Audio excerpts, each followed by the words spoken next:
Hi everyone.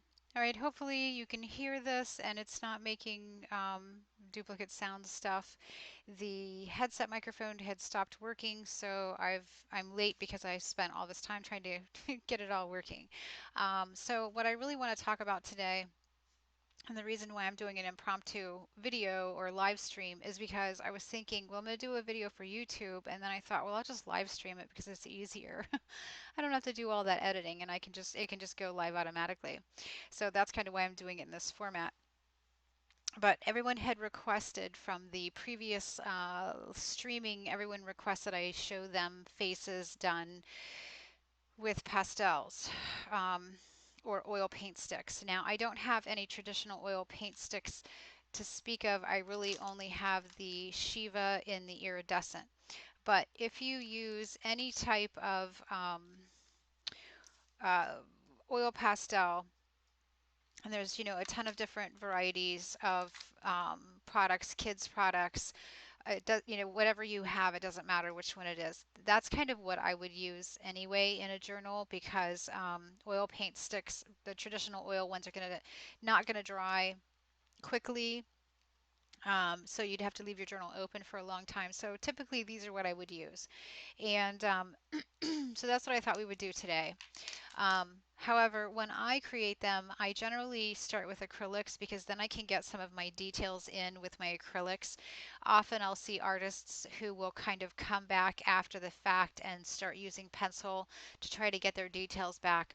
I kind of work in a little bit of an opposite direction. I pretty much try to get the details in and then fill in with the oils or the pastels for the more dramatic, fun parts of it.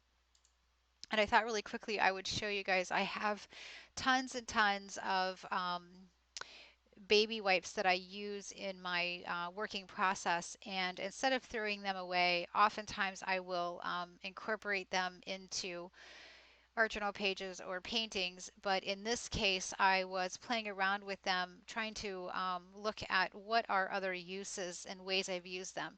Now, I don't have the journal handy, but I have a journal from back, I think in like 2008, where I would take the baby wipes, lay them out after I was done with them, if they were savable. This one, no, I don't even think, yeah, this one was pretty solid. But if they're usable at all, then I will set them aside and let them dry, and then I would paint on them. And then I actually would take them, sew them back to back so that I would have two, and then hole punch them and include them like a page. But you can also see here, I just taped this one down, painted a face on it, and then I can either incorporate it into a page, I can tip it in. They're really awesome for more art type of projects where you're using fabric. You can seal these and sew these in, not things I think that you're going to run through the washing machine, but anything that you're doing an art quilt or that type of thing, they're really awesome to incorporate. And they're very, very lightweight.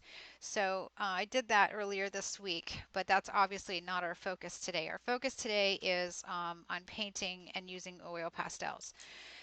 So, like I said, I kind of start with some type of a drawing. I drew this really quickly in pencil today, and then I'm just going to try to get the details with paint first so that I don't have to struggle with trying to get a super fine line out of these not fine line type of tools. Now you can purchase and use specialty tools made for pastels with the oil pastels, but I don't, for me anyway, I don't see the need, I guess. Not to say that you wouldn't see the need, but with the way I work, I don't see the need to do it. So I'm just going to come in and I'm just going to use watered down acrylic paint. I'm just using black at this point. And I'm just going to get in some of the more detailed things that I want to keep and that I will find it difficult to do with the wider pastels. So the upper line there or the lash line of the eyes I'm even going to use this black to kind of get me started on marking the iris and where I want that to be the pupil. I'm going to mix a little bit of pink into this and get a little bit going on with the lips by putting in the acrylic, and it is kind of a wash of it. Putting in the acrylic first means that I can always scrape back to my acrylic layer if I need to. Not that I'm going to, just that I know that that is a possibility if I need it. And then I was using a round, and I'm just going to switch over to an angled brush. And I'm just going to very quickly kind of mix up a um, flesh tone. It's a lot easier to cover large areas quickly with the acrylics. And the pastels work a lot better, or oil paint sticks if you have oil paint sticks. I would use the oil paint sticks if I had enough of them, but I don't. I only have a very limited number, and they're all iridescent. And I don't really want to paint a face with iridescent. I know a lot of people do. Um, they have those silks and stuff like that. It's just not my medium to work with. So this is like a really rudimentary, kind of an orangey um, flesh tone that I have kind of quickly mixed. Now this will be jewelry down here, but there'll be a lot of flesh showing through. So I'm just going to go right over it, and because I'm using kind of a thin application of paint, I'll sort of be able to see through there to recreate the jewelry. Now if you know my painting style, you know that um, the messier the better. So this is one of the reasons that this works for me. If you are someone who prefers a much more controlled process, then this might not work for you. But if you like my style, and if you like the face that you saw me show on the cover of that journal, then you might want to try your hand at embracing a little bit more of a messy style, at least just to see if you can create something that you like as well.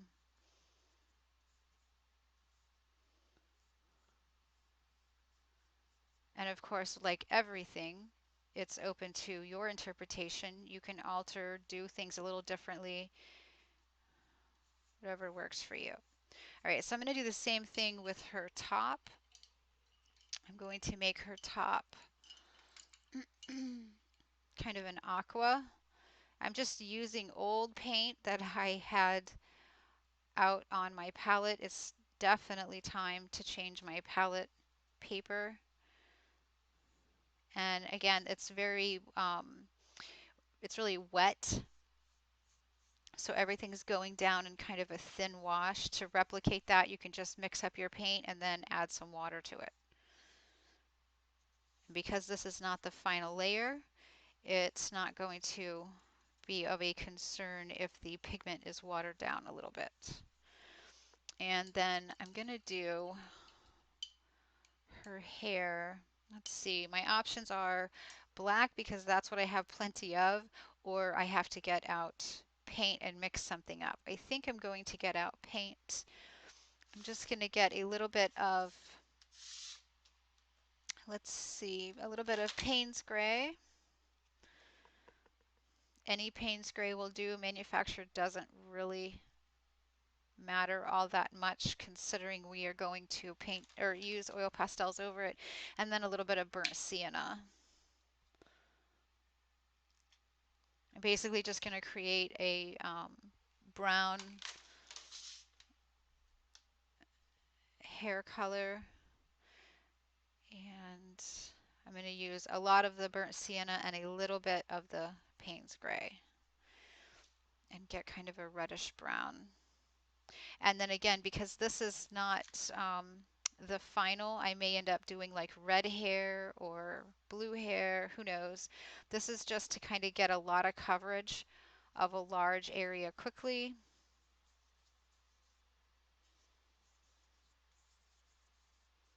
And I need to put some deli paper in just to cover this outer edge, or it will be painting on the next page, previous page.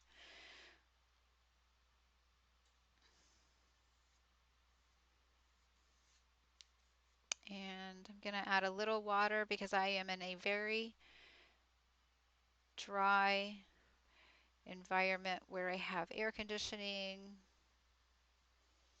and such going on. And again, this is just to get coverage of the area so that we don't have to work as hard to get coverage when we're putting pastel colors in. And I did draw in an earring here. I'm just going to cover it for the moment. I'll bring those back in the end.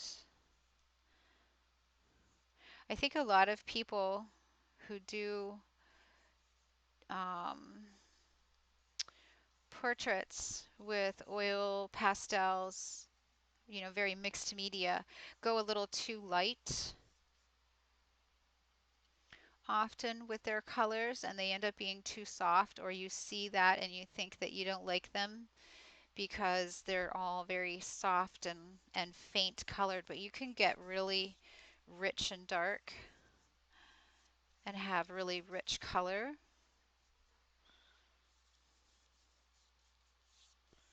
This is just going to take a few minutes to cover the whole thing. Hi, is it Aya? Is that how I say it? I say your name to myself all the time when I see your name online, but what I say to myself is almost never the right thing.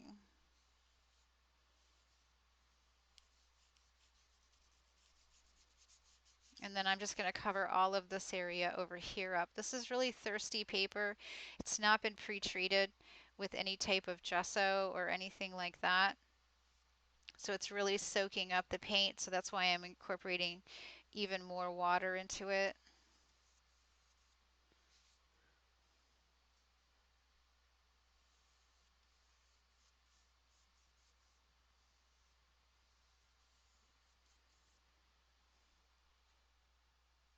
And I brought the hair down a little farther over here than I originally drew it. So I need to make that make sense if possible. Okay. All right, so that's kind of like just a base layer of acrylics down so that we can then work with the pastels. In order to work with the pastels, we kind of want to let this dry. I'm going to attempt to use my heat gun. Now, the last time I did that, I thought it was muting, but it wasn't. So if it doesn't mute it, I apologize. It will be loud. Um, there's not much I can do about it, because it's live. So, but here in just a moment, I'm getting out my portfolio oil pastels. Okay, I'm going to try to hit mute and I'm going to try to dry this with the heat gun, but if it's really, really loud, just mute your speakers.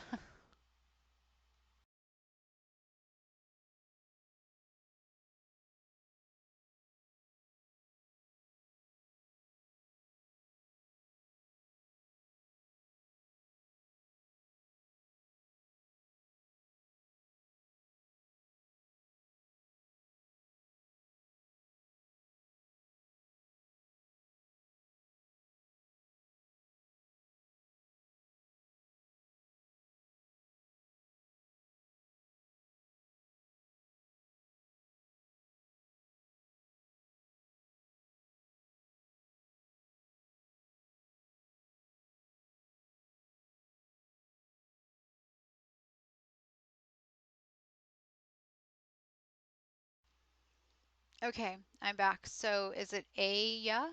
Is that right, Aya? Let me know if you could hear the heat gun or not, so then I'll know if I was successful at that. Okay, so once we have that layer down, then we can really kind of start to play. And I treat the pastels, I think, in the way that a lot of people might treat, say, a water-soluble crayon, that type of thing. I don't use any water with it, but I don't know, I treat it kind of like a paint, really, I guess. So I'm just going to get started, and I want to put in my, typical kind of crazy colors into the face because that's what I like to do. And I'm going to start out with, let's see. Now, I will tell you that some of my supplies are older and some of my supplies are newer. So the older supplies don't work quite as well. As far as blending skin tone, I highly recommend the Kids Faber-Castell pastels or the more expensive gelato version, just because they really are super slick when they're new and fresh, and so you can blend skin really super easy with them. Um, but at the same time, I like the format of the oil pastels, the portfolios. I like the fact that they're more in a stick form and not in this plastic squared off top form. Um, so I kind of use them interchangeably, and I do. Hi, Marie, and thank you for letting me know. That's awesome. Glad you didn't hear it because last time you did, and it was blasting everyone's ears. Um, so I kind of use them together, and then sometimes I choose one over the other simply because of the container that, in other words, there are times where I would definitely use these, but I don't because of the format that they come in. I wish they could deliver these in a different format.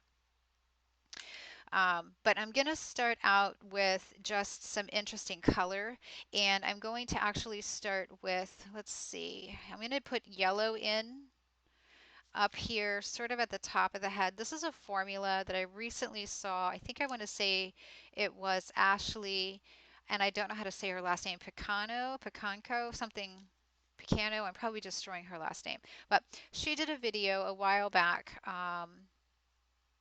around the time that I first started doing art snacks videos, and I saw her video where she was basically showing that you use yellow, blue, and red in the face in different specific locations. Um, so you do yellow at the top, you do red, I'm using pink, but you do red kind of midway in the face. So you kind of imagine kind of the ruddy colors of the cheeks and the tip of the nose. And then you do blue towards, and actually in this case, I'm going to put some here too. And then you put blue, and I don't know if I have a light blue in the Faber-Castell or just that really dark one. I don't want to use this one, and it's the only one I see. There might be one, and I've just used mine up. So I'm going to use these. These don't mix the way that the gelato or the Faber-Castell do. And then you can use blue towards the bottom of the face. In this case, I would use blue to indicate some of the shadowed areas, but you can also use purple to indicate that. Put a little, this kind of is almost more like a pinkish color than a true purple. All right, so basically I just kind of play around with getting color on here. And so I'm going to just sort of spread all of this around, mainly because I just want it to be nice and um, flat and smooth. I don't want it to have any really big chunks.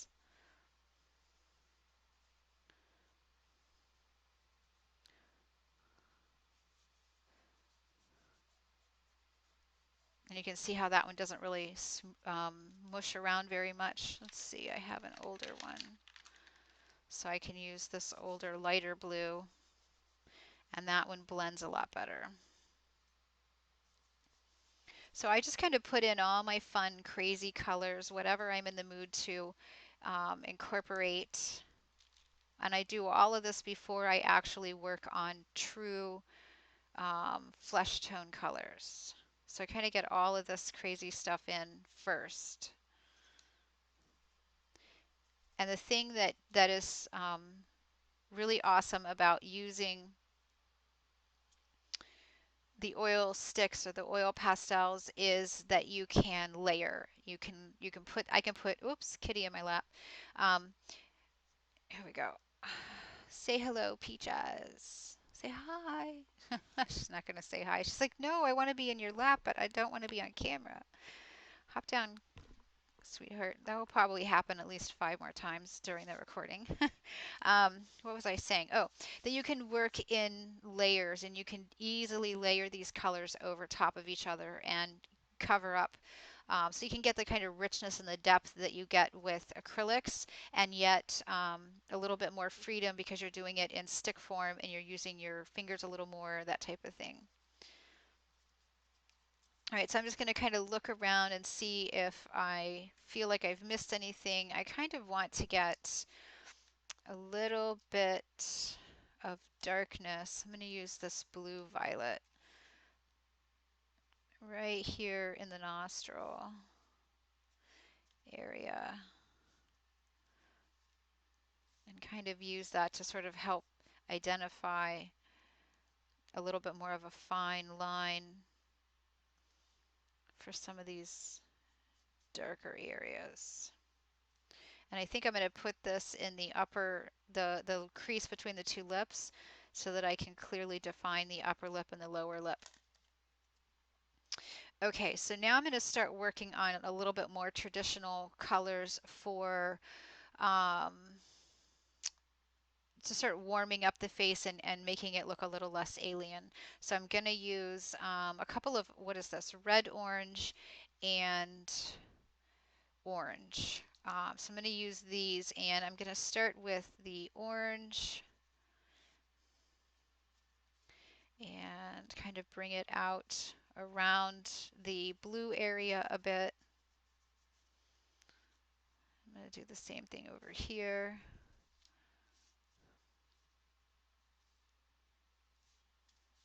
And you can see it's just a matter of playing. You don't have to be a great painter or artist or anything like that um, to do these, and yet they do come out looking a lot less playful. They come out, how do I say that? Not playful. They don't look strange when you're done, unless you want them to, in which case you can definitely do that. So now I'm going to go to the darker red orange and I'm going to darken up the blue area. You have to remember that because these are layering, the blue was the very first layer, and unless I intentionally work at it, it's just going to represent a darkness. It's not going to read blue. And this isn't going to, right now it kind of reads almost brown. It won't read brown either. It will read dark skin tone when we're done. So I hope that makes sense. So I want to get a little darkness over here because I feel like the bridge of the nose might be putting a little um, shadow over in this area. If you do put shadow somewhere and then later on you don't want it there, to a large degree you can fix that, and there's always a little bit of gesso if you really need to fix something. So I'm going to leave this more blue and purple down here. I'm not going to make it quite as orange, but over here I am going to a point.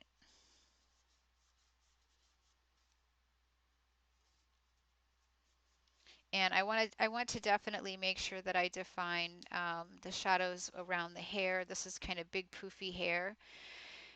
So I definitely want that to be there. And I think I'm going to put a little bit of shadow down here along her neck. And, she would naturally kind of have a little hint of a, what are those, collarbones showing up there. So I think we'll put some of those in. So now we can actually start working on the skin tone itself and getting it to a more normal skin tone color. So I'm going to wipe my hands off, and if it doesn't come off easily, you do want your hands to be reasonably clean as you go through different layers, when it starts to make a difference. So going to a light skin tone is when it kind of makes a difference. So I just use a baby wipe, get it all off. And then, like I said, I'll save the baby wipe for later when I'm all done. And I can always just paint a face onto it. And then I'm just going to use the tissue to dry my hands off. So to start with skin tone, I use a combination of colors. So I've got like this really light baby pink, and I'm going to start with this, and I'm going to put this in the areas where I want the cheeks to be kind of ruddy. I'm just going to go right over what I've already put down. Maybe a little along that cheekbone there, maybe a little nice light pink here. Same thing over on this side. Same thing on the tip of her nose. Kind of run that up a little, maybe over on this side. And I'm going to put that here in the lower lip. And I'm going to just let it stay just like that. And then I'm going to go to whatever this color is. Can't remember. It's some type of peachy skin tone color. And I'm going to start putting this in everywhere that I would have a highlight, but not the brightest highlight. So we're going to use white for the absolute brightest. Hi, Linda. Um, and we'll be able to come back in and kind of punch up some highlights, but we'll use this for the brighter skin tone areas. So I kind of have the light, well, it's almost kind of like this is kind of how the light is running. So I'll have really light areas over here. And I'm just kind of trying to push that pink back down onto that lip because I let it come up over the lip a little bit. And then I'm going to warm up all this yellow and orange up here and get it to look a little bit more like skin tone. You also have a peach color, which is a little bit, you can tell it's a little bit different. It's a little more yellow. And then you also have in the portfolio something, let's see, so the skin tone is actually just called peach. And then you have golden brown, which is a nice color as well for skin tone. So I'm going to come in first with this peach color into the really dark areas. I need them to look more like skin tone, but I don't necessarily want them, I don't want to lose the depth that I created. Hi, Kathleen. Ah, Baja California, how nice. I used to live in San Diego for a few years. It was the closest place I found to, and I mean this in atmosphere as far as like people, to Florida, was when I was in California. When I was in Philly, it was nothing, the atmosphere was nothing like Florida or California. In New York, I like the people in New York. I like New York, but nothing like Florida or California. Okay, so I'm just kind of using this to layer over anything that's really an unusual dark color. I don't want to lose all of that color, so I'm not trying to 100% cover every little thing. I'm just trying to make sure that it still reads more like skin than it does like a rainbow. Not that there's anything wrong with rainbows. Many of us get tattoos and make our hair that way on purpose, right? But for the the portrait that we're doing, we kind of want to at least try to give the impression of skin tone. All right, so that kind of got a little darker than I wanted. So if that happens, you have a couple of different options. You can go back to this really light skin, or you can start working with white. For now anyway, I'm going to leave the white for the very end. So I'm just going going to layer this. And I watch I'm going to probably say her last name wrong, Dee Dee Willingham, who does a lot of work with acrylic and then she puts colored pencil over it. And she talks about how you want to use a light hand so that you are able to layer more and more over it so that you don't get rid of all of the tooth of the paper and create a waxy buildup. You kind of want to do the same thing here in the respect that you can easily layer these over top of each other. If you put too much pressure down, you will blend. But if you do have a very light hand, you will be layering and you'll be putting a layer over top of it and not blending the two layers.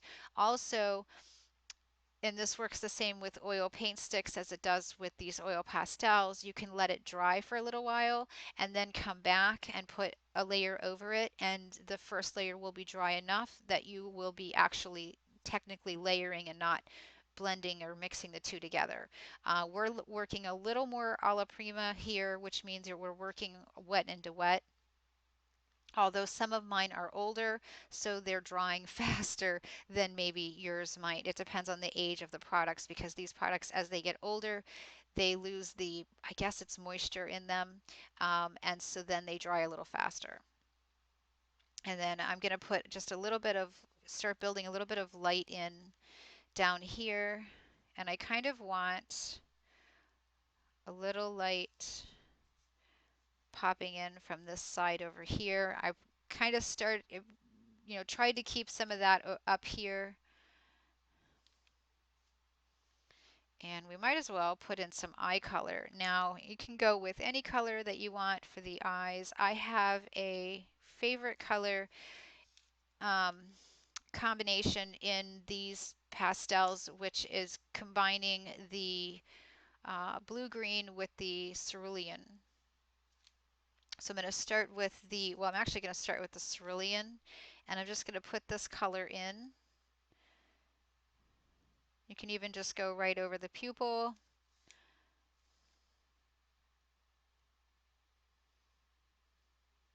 So I'm going to put this one in, and then I'm going to come in and just kind of add a little of this, which just sort of mixes, they mix together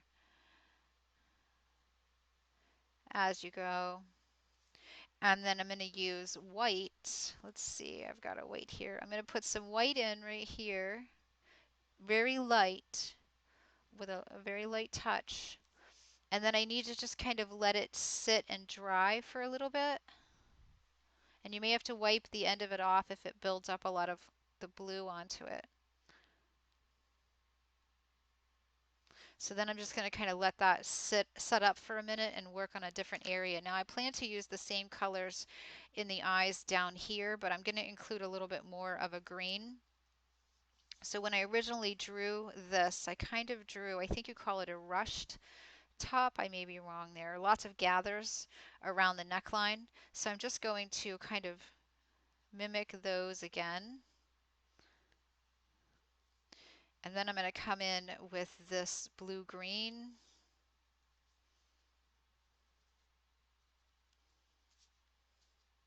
And get some darkness.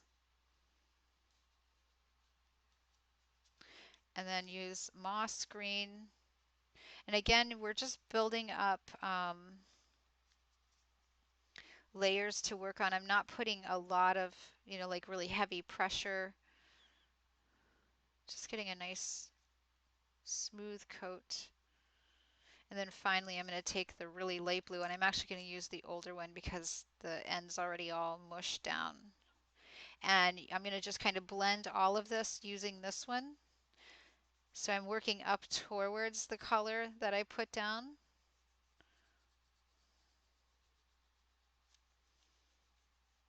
As well as, getting coverage on the rest of it. So you just kind of work right up into that color. And it just kind of drags a little of this blue up into it and a little of the different greens down by working in this way. Plus this is the direction the fabric would be draping, is more up and down.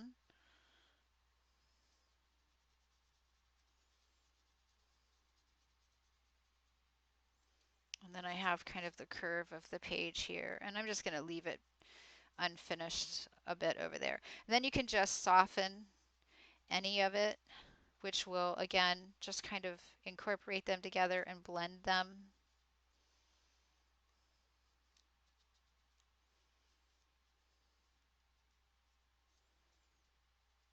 And then I'm purposely going to leave the, I guess like the collar, the edge of it, I'm just going to leave it kind of messy. I like the look of that. I might even incorporate like a really dark color. So let's say like slate gray.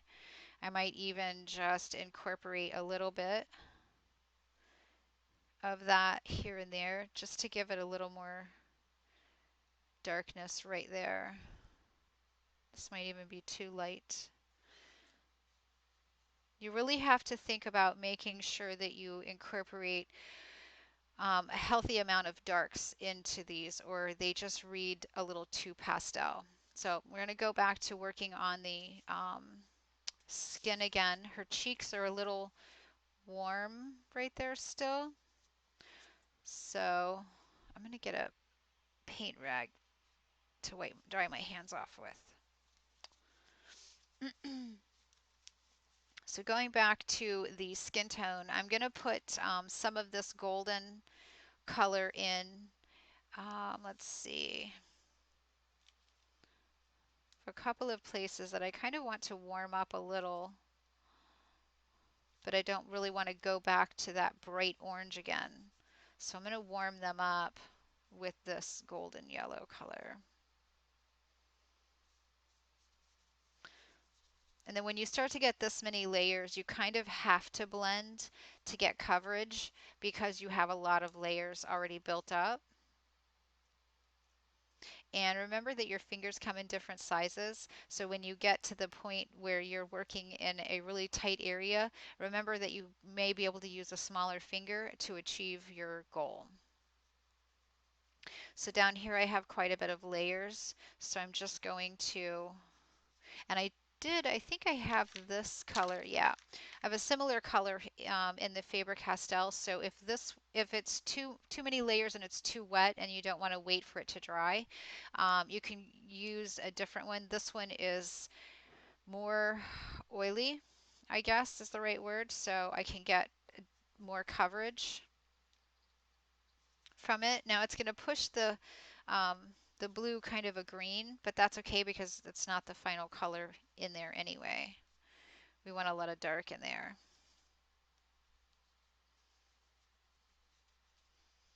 Let's see.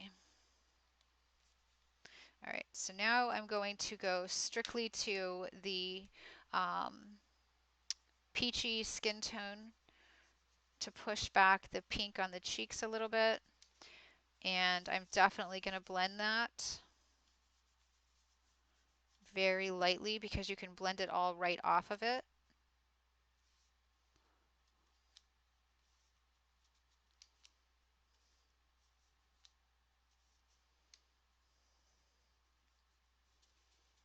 Okay, so I'm going to let all of this dry. And while I wait for that to happen, I'm going to work on the hair. Now, I originally said I was probably going to make the hair red and orange.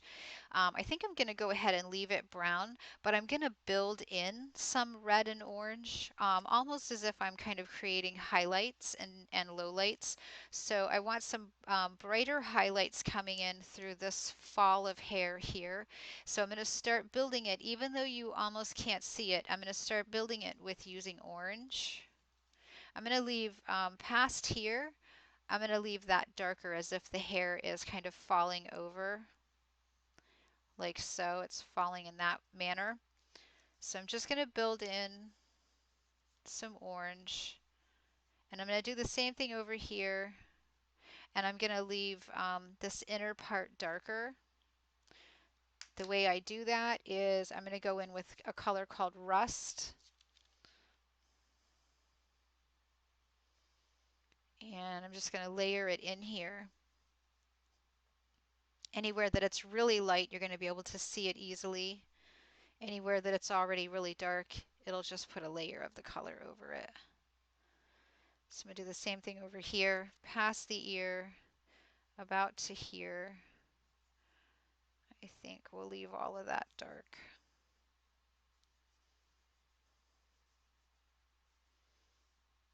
I'm going to go back to my bright orange and define that curve right there a little bit. All right, so now I'm going to get a much darker orange, red orange, in the portfolios. Bring some of this in. This will make a little bit more sense in a minute.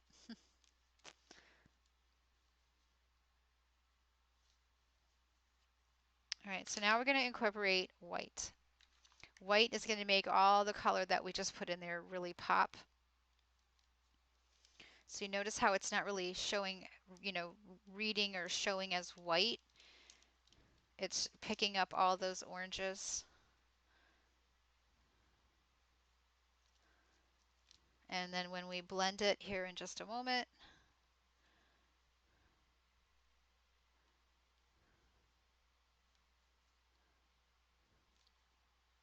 and you can see how much it picks up on the end of it. You just wipe it off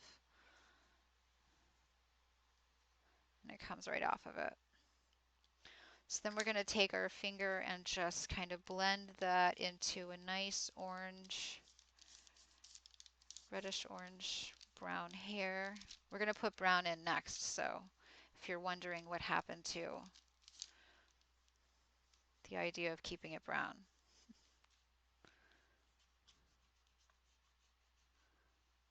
So you notice I didn't put any of the white down into the two areas that I wanted to keep darker. I'm going to start with those, and I'm going to bring in, let's see, the brown that I have from the Faber-Castell is a little bit on the red side.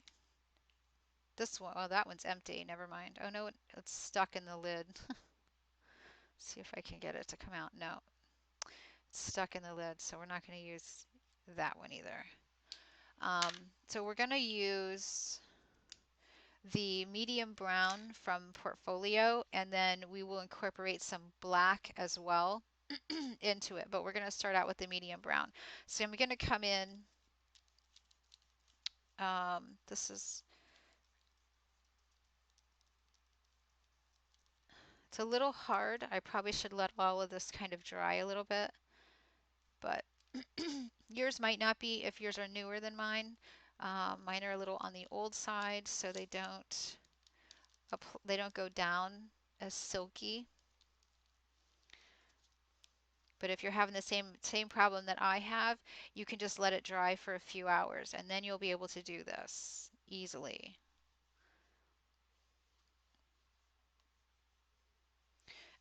So I was going to put it in the darker areas in here, but it's not going down very well, and so I'll feel like I'm really pushing. So instead, I'm just going to get black, and I'm just going to put the black in sparingly and then blend a lot. So you're basically going to be blending the layer of the dark red orange with the black.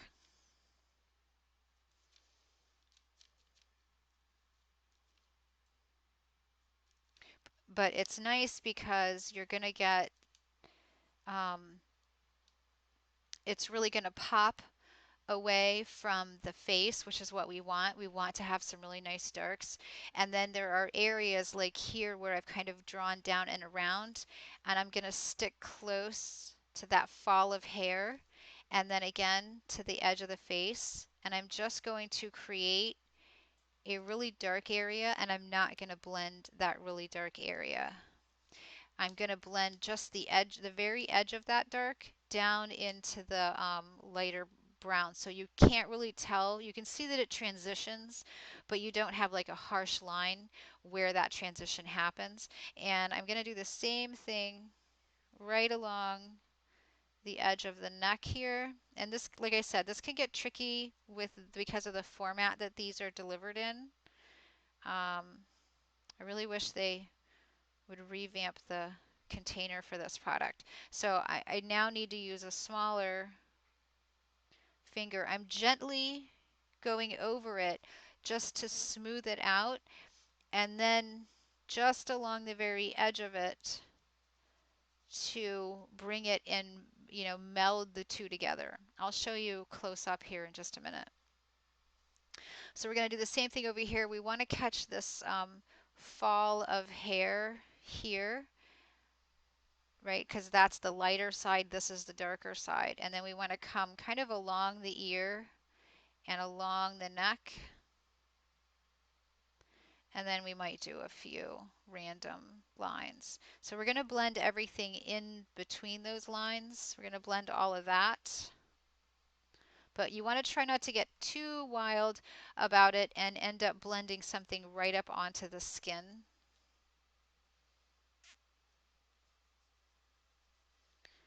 I'm going to try to keep it like I just did there. You want to try to keep it contained if possible. However, while it's still wet, like which you probably just saw me do with the ear, you can wipe it back off if you do make a mistake. So we're working in a really tiny area here. You can also get a cotton swab or a Q-tip to clean up anything or to help you blend really tiny areas. So now I'm doing just like I did with the corners over here. I'm just adding some more, a large amount of dark, and I'm just going to soften that back up and in like so. Now it's nice to have a few dark areas in the rest of the hair, so I'm just gonna, I would normally do this with the brown. Um, let's see what this looks like. I think it's gonna read really red though. Yeah, it's really red. So I'm just gonna use black, and I'm just gonna come in and I'm gonna make you saw the original drawing, so you saw that I had some individual hair strands. So that's kind of what I'm trying to sort of replicate here. And I'm just kind of trying to show the, to be honest, the roots of the hair. I like that look. If you don't, you clearly can just put highlights in instead. But this is the hair I like, so this is the hair I'm going to do. So I'm just going to put a few of these in, and then I'm just going to blend them, but not to the extent that we did this area here. And I'll show you why. That brown was so liquidy. I may end up using that actually because there's so much oil in it in the Faber-Castells compared to the slightly dried out portfolios that they blend so much easier.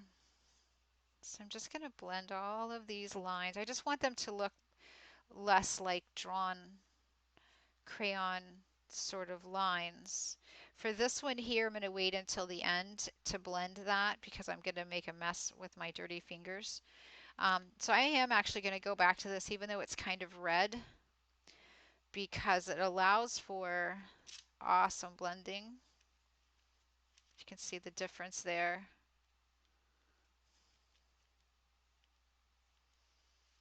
And if you feel like at any point you're going too, it's getting too dark, all you have to do is get the white back out. So like I can put a highlight, let's see, let's put a highlight running along like so. You have to find a finger that's not really, really loaded with dark. If you feel like your highlight's a little grayed down, you can bring in some yellow or some orange so that it's a little more like sunlight. That one's kind of old and dry too, but that one's fairly wet. And then put a little more white with it. I'm getting so many layers now that I really kind of have to let it dry a little bit. But you can see how it makes a shift in the color. So I'm just going to quickly concentrate on breaking up some of these solid lines.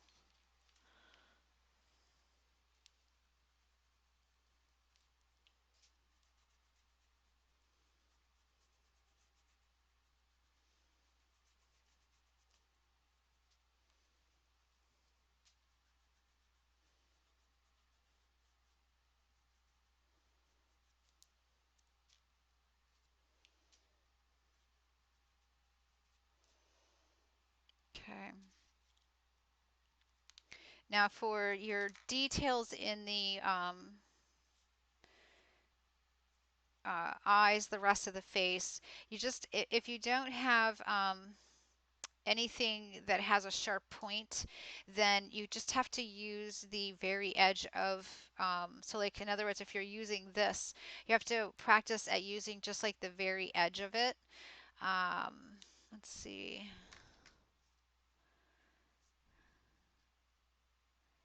I think that's Yvette. Hi, Yvette. Yep, you get a chance to watch it today. Yeah, I really love to work with the little oil pastels, and the actual oil sticks that you get are very much the same. I mean, there's no real difference. Um, I definitely recommend buying the smaller size of them if you can, and if not, then get really adept at using the edge or make yourself some tools. When I work with oil paints, I have tools for oil pastels, but I don't have any of them out.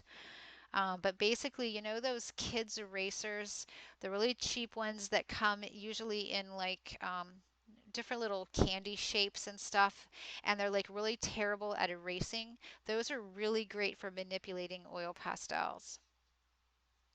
So I'm going to come in and work a little bit on the lips here, and I'm mostly just doing the same layering process that we did on the skin.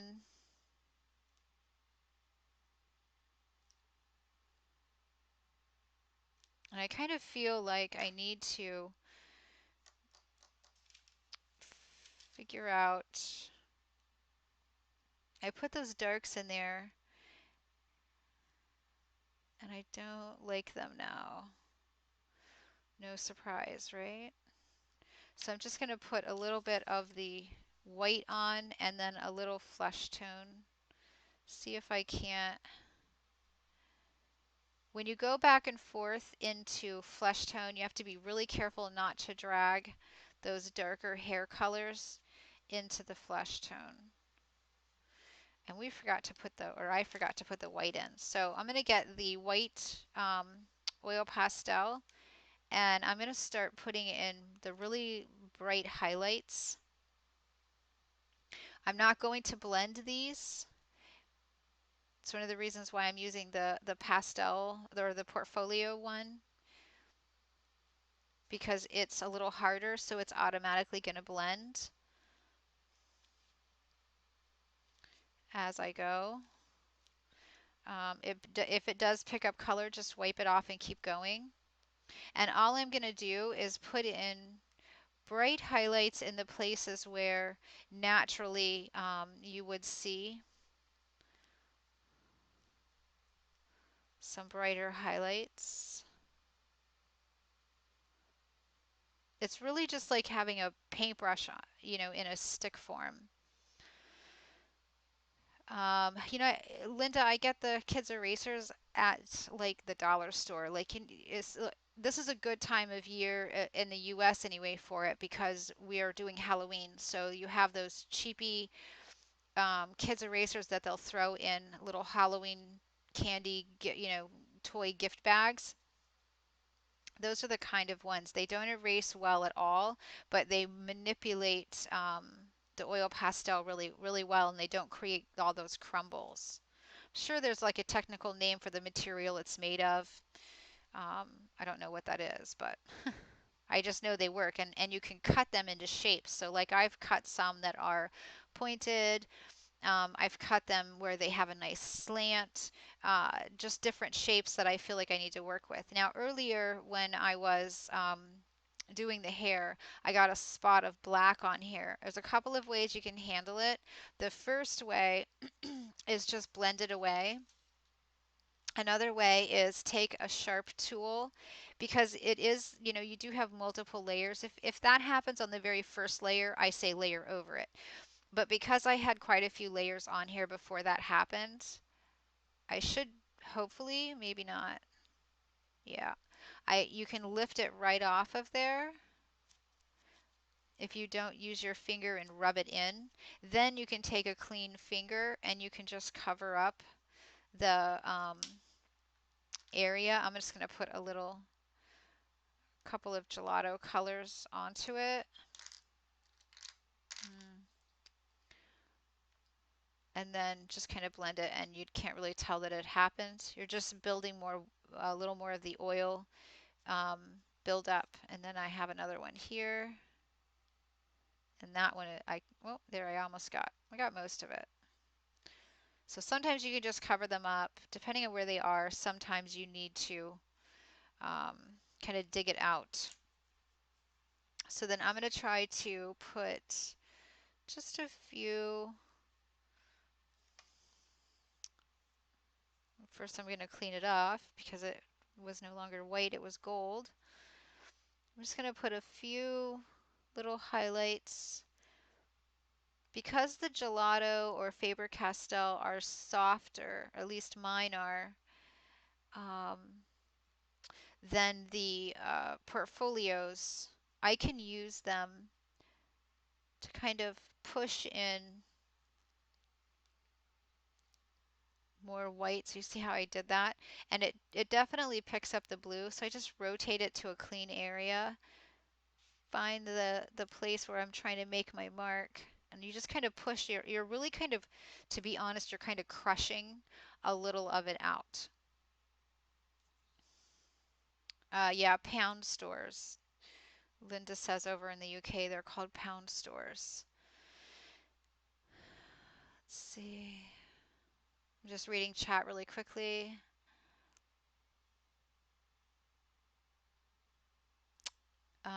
Yeah, I've been in a, I went through a phase. I'm trying to do the Inktober, so it's all really dark, just kind of black and white ink or black and brown ink is what I'm using. I'm just gonna quickly just kind of smooth that out. Um, but because I've been doing just kind of that black and white and I haven't had an opportunity to do any of my painting a days, I'm like dying for color. So I think that's why I'm putting so many like bright colors in this.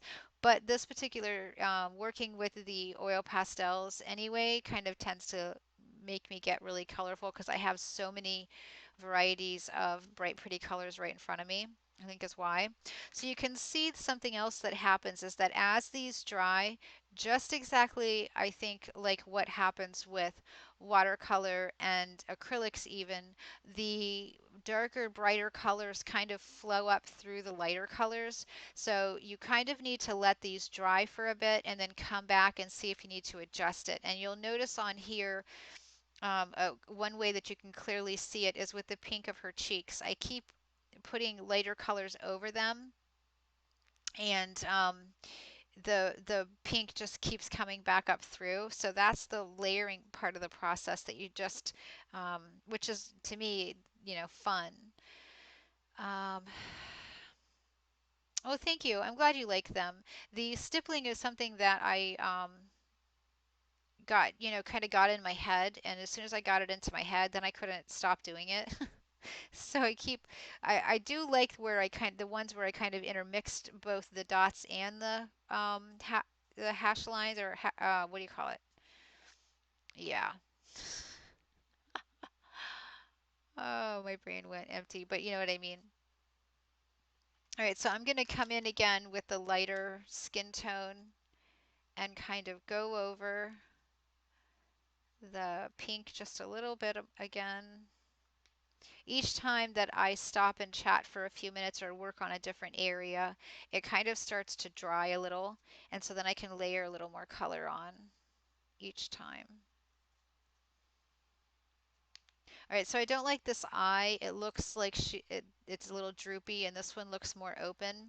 So it's super easy to fix. I'm going to go in and find my really pointy or slightly more pointy anyway, um, blue, and I'm going to use that to just kind of lighten the area up there until I get the eye looking a little more open.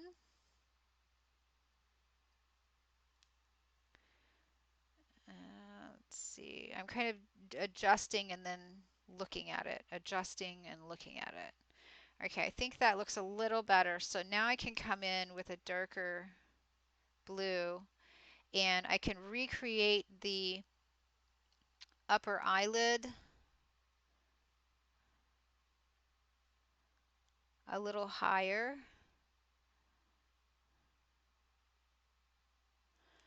And so now that eye looks a little bit more open, not so closed.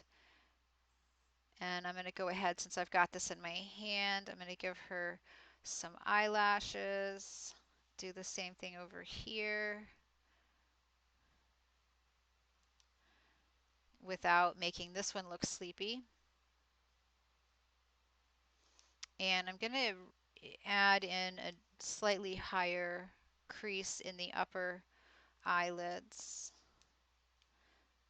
And I need an even darker color, so I'm looking for, let's see, blue violet might be dark enough.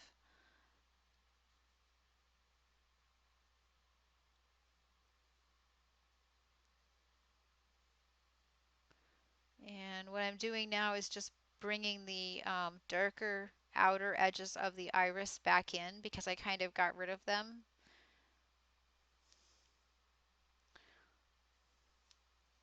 And then this pupil looks like it's in a little strange of an area.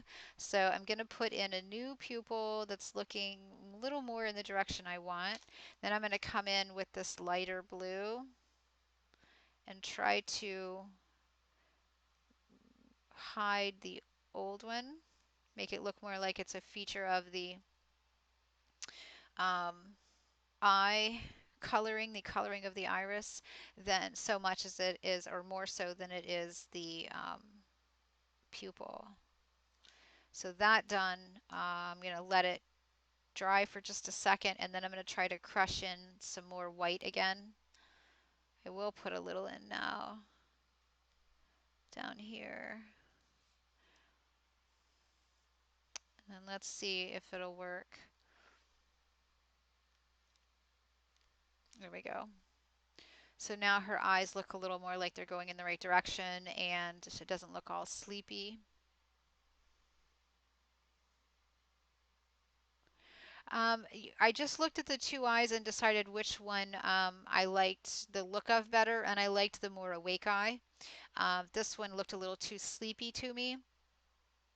If you wanted to do it the other way, it would actually be easier to have adjusted this eye, because all you then would have to do is give her a thicker upper eyelid.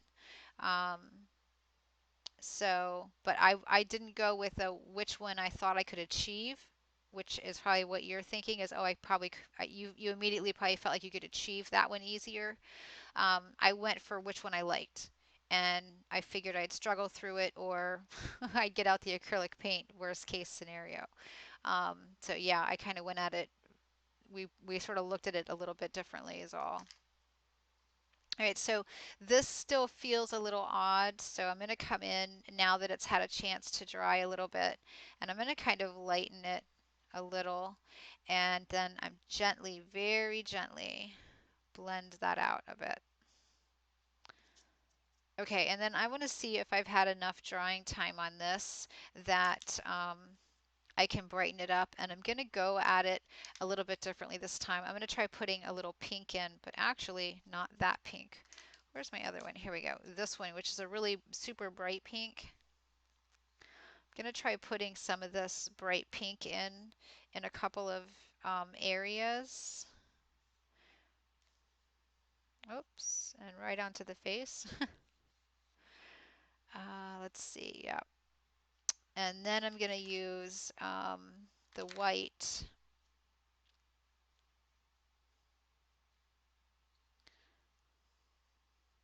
And now what I'm just kind of doing is just creating highlights.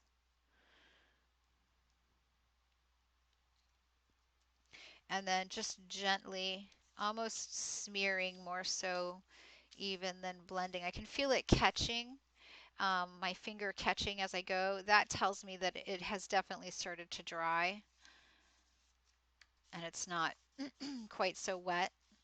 And it doesn't take all that long, and clearly with mine they're a little bit old, so it goes even faster. So then I can create some brighter highlights. Yeah, they definitely layer nicely. Hi, Miranda. I really enjoy working with them as far as layering goes. Now, what do you guys think for the background color? I kind of have a color in mind, but I want to see what you guys think.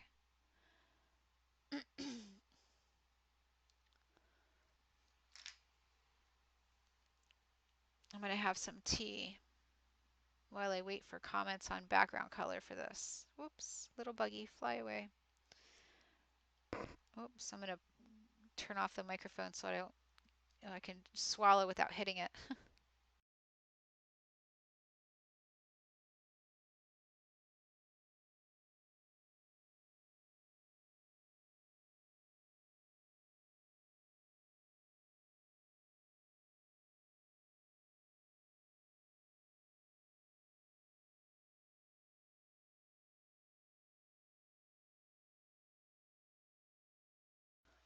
All right, while I was having my tea and waiting for you guys to answer, I noticed that I don't like what's happening right here with the nose. So I'm going to go back to that. It was a purple sort of color, blue violet, and I'm just going to really gentle, clear, kind of just add enough darkness to make it, because she kind of looked almost like she had a bump in her nose there. Um, so I'm just using, almost kind of sculpting her face a little bit. And I'm also going to come in and add just a little bit of darkness up here.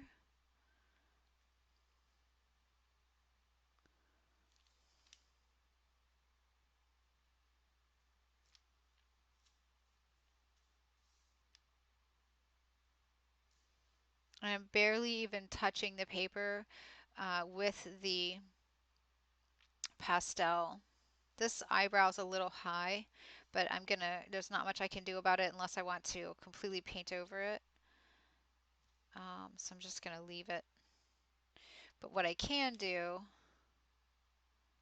is increase the size of this one a bit and darken up below this one a little, and it kind of gives a little more of a hint. Definitely blues or lavenders. Lavender, Linda says yellow. The same color as her shirt. If I use the same, well, you're saying just the green. Yeah, I could do just the green. Dark blue. All right, so blues appear to have the majority. So I'm going to go with the majority, and I'm going to go with, I'll kind of compromise. I'm going to pick out the Cerulean from the shirt. And then I'm going to do this one, and I think this probably is going to read like almost like a cobalt, a darker cobalt blue. Um, I would have, had I not asked you guys, I would have done orange, just saying. Orange is the color I would have used because orange is going to make the shirt really, really pop, and it's gonna make the hair kind of flow in with it. But I do, again, you guys are just doing the exact opposite, recommending the exact opposite kind of what I would have done. So that's awesome. It works for me. So I'm gonna keep it kind of dark, and then I'll add the light color in.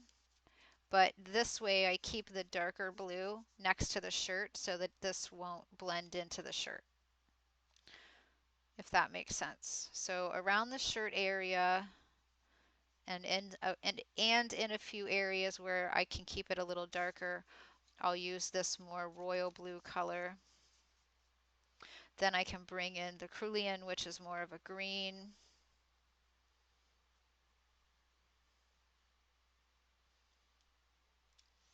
And I can use this to solve any issues I have over here with this kind of wonky fat strand of hair. So I'm just going to do all dark in here. Same thing here. And now I can make that strand of hair make a little more sense.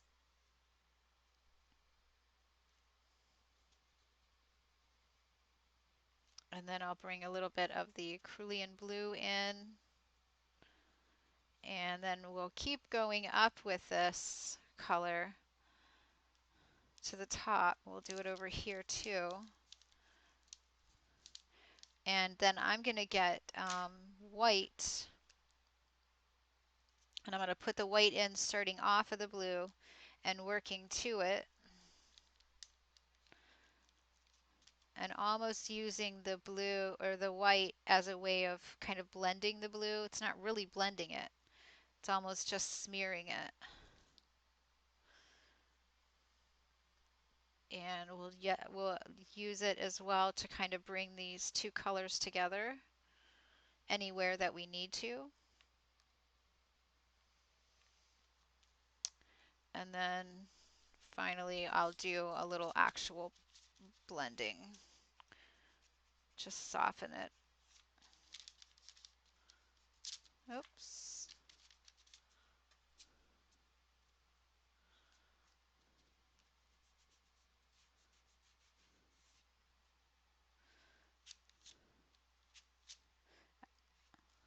There we go.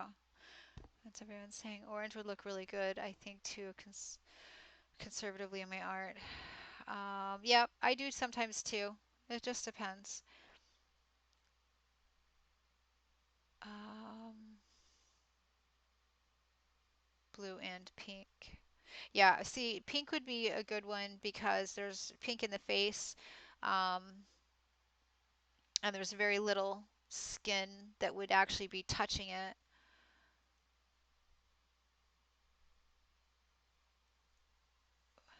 I just love yellow. Even my car is yellow. Oh, I love yellow too. Yeah. Yellow would have looked really good. Everything would have kind of been popped, would have popped away from it. I just think it would have been a little,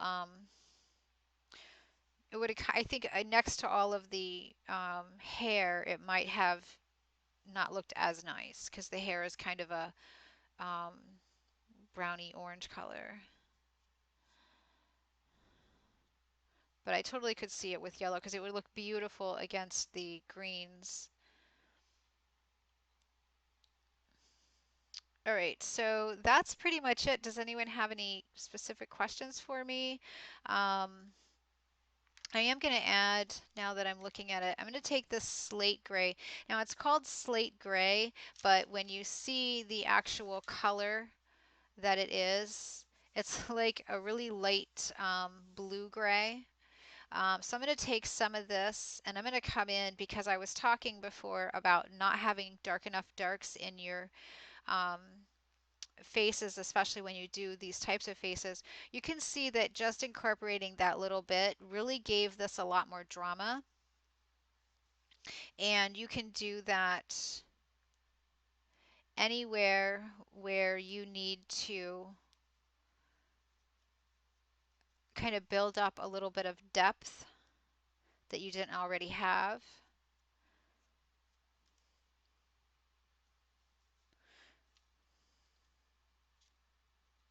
I can even put some of this into the eyes, kind of frame out her eyes a little bit and make them pop. So just like putting highlights in can really make a portrait pop, so can having the right amount of shadows. Yes, like shadows, yes. Um, I think a lot of people don't put enough shadow in, and I see it the most when they're working with things such as um, pastels and stuff like that. Awesome, Linda. I love to see it. Love to see you do yours and do yellow in the background. Yellow would be beautiful. Actually, here you go. We'll take this golden color. I love this color because I left it white up here. And then we'll take this lemon yellow when I clean it off because right now I don't know what that color is, but it's not lemon yellow.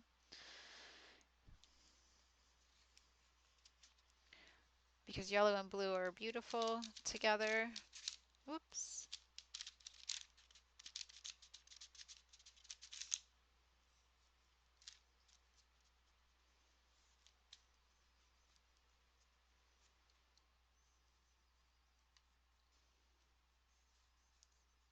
There we go. Yay. Hi, Miss Melinda. I'm always live on Fridays at 7:30 p.m. Eastern Standard Time. Um, Maybe a bit darker around the shirt. Oh, you feel it's really light there. Um, Let's see, what did I go with? I went with just the blue. So we'll do a little bit of the blue violet, which is kind of more of a purple, but it will read a lot darker.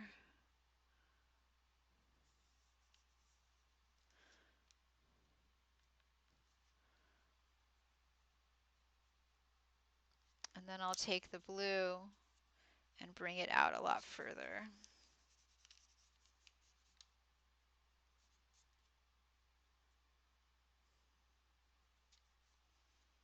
There you go. Yep, today is Tuesday because I decided to just randomly do this because I wanted to, yep, impromptu treat. I wanted to do a video for YouTube anyway. I normally do try anyway to do a couple of videos a week, but my personal life, for those of you, some people watching know all of the craziness happening in my personal life right now. But my personal life is so insane right now that I haven't had a chance to even record a class, let alone to record videos for YouTube or do any of my fun things that I love to do. And I realized that if I didn't do something just fun for me soon, I was probably going to be crazy. So that's why I decided to do it.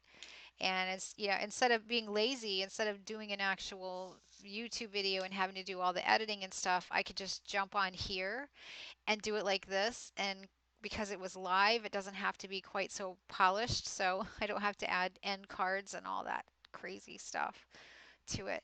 All right, I'm not seeing any questions. No questions? Anything else you want to see me do today?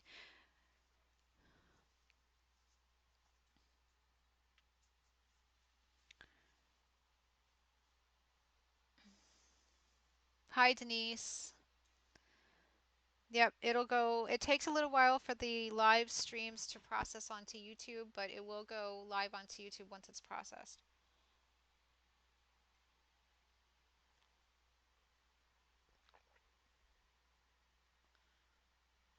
You're welcome, Yvette. You're welcome.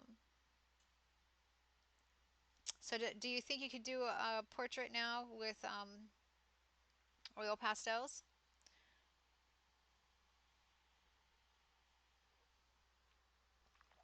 And you don't have to pre-draw if you don't want to. The difference, though, um, you have a couple of options. So I put the details in first. I did a detailed drawing, and I tried to. Oh, I forgot to do the jewelry, didn't I?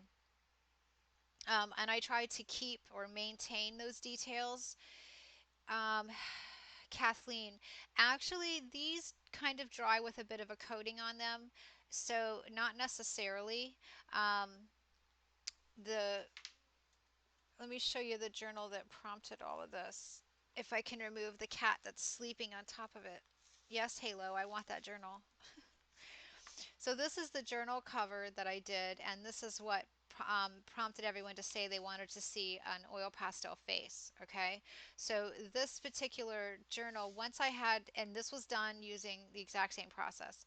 Once this was dry, and I think I gave it at least a good 24 hours, I then took a combination of two things. Um, Gel medium, and in this case, in both cases, it was the matte. So I took gel medium, I mixed a little bit of a light pink paint into it so that it was a very thin pink um, consistency, and I scraped it all over this. I let that dry, and then I came back in with another coat of this without any color and scraped it all over it again. And then finally, if I remember correctly, I waxed this just using a cold wax. So if you want to use it as a cover, um, or something like that, then yes, you're absolutely going to need to seal it. Otherwise, it's just going to get scratches and stuff in it. As far as a journal page inside of your journal, you need to leave it open until it's completely touch dry. So if I leave this open probably for another I don't know, 2 hours in my environment, it'll be dry enough that I can close it without any worries. However, if I put another one of these on this side, the two might pick up color from each other over, um, from being just from use basically. You can put a spray fixative over it or a fixative of a variety of different kinds. You could put cold wax over it once it's dry. Um, I don't know that I would put anything over it that had to be wet. So in other words, like a varnish that had to be brushed on, probably wouldn't do that. However, you can use any kind of a spray fixative. I don't have my Krylon handy, but I generally spray with a Krylon aerosol spray to fix things, or use a more environmental one like the Spectra Fix to fix it in place once you're done with it. Um,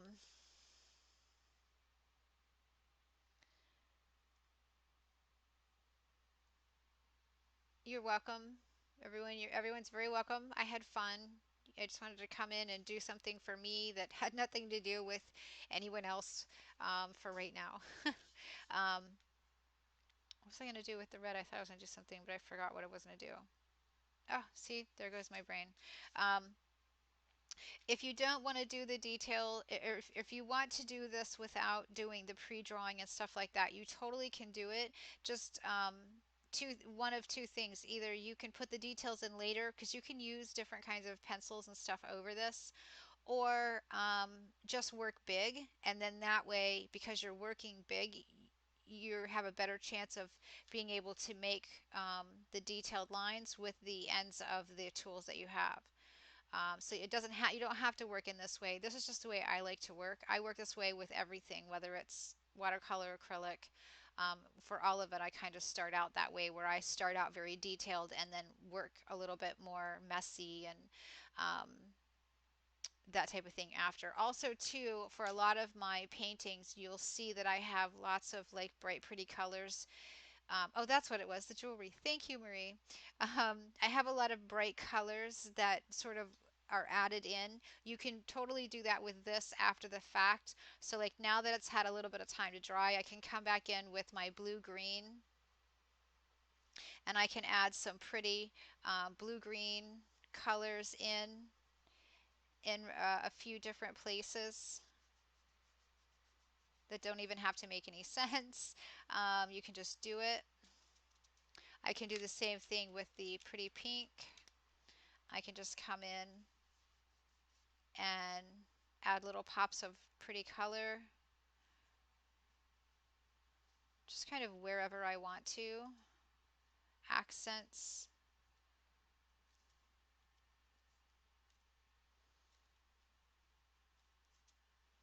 It's a lot of fun to do, especially if you like that look, but you're a little less brave and you kind of get to work up to that.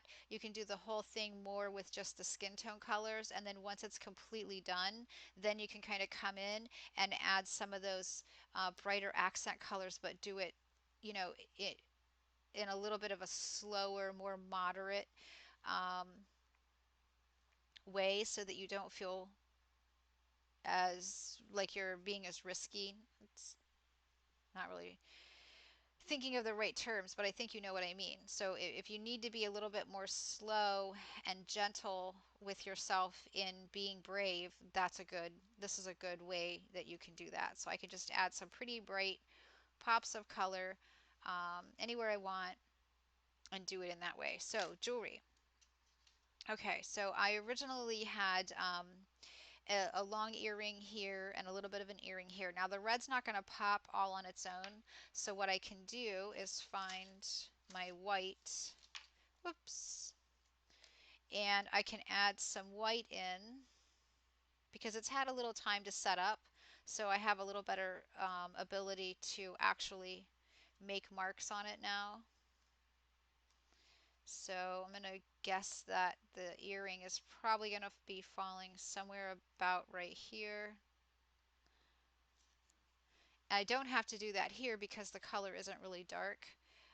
So I can just work right with the red, and I'm just going to make little random circles because that's the jewelry that I had originally drawn. So I'm just going to kind of follow that idea. I'm not being careful. These are not perfect little circles. Um,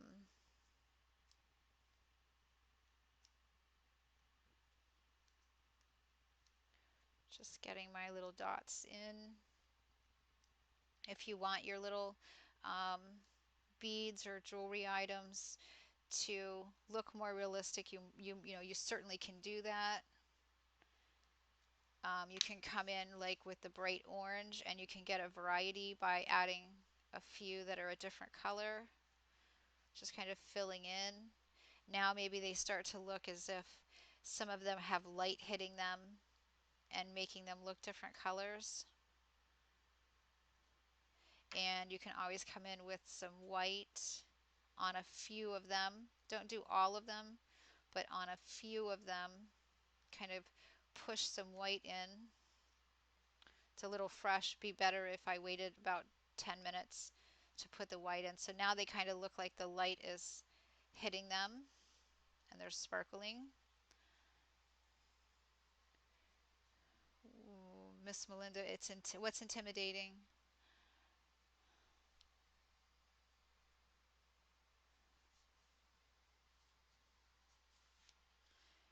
Okay, so then these that we did here, just have to let it dry for a tiny little bit, and then you can kind of come in and add the red to it. I would just do like a partial. I wouldn't try to cover the whole thing. You just want it to sort of read red. And red's a little bit of a difficult color because, I chose to make the hair kind of brown. So I'm going to try, let me get this really bright pink that we used for the lips. Let's see how this pops. Yeah, this will show up a little bit better. Oh, I think you're just saying less intimidating. Yeah, I think that's what. And she's just adding the color in the face. Yeah, it's less intimidating. Thank you. That makes much more sense than what I said, doesn't it? I just need an interpreter. That's what I need. There we go.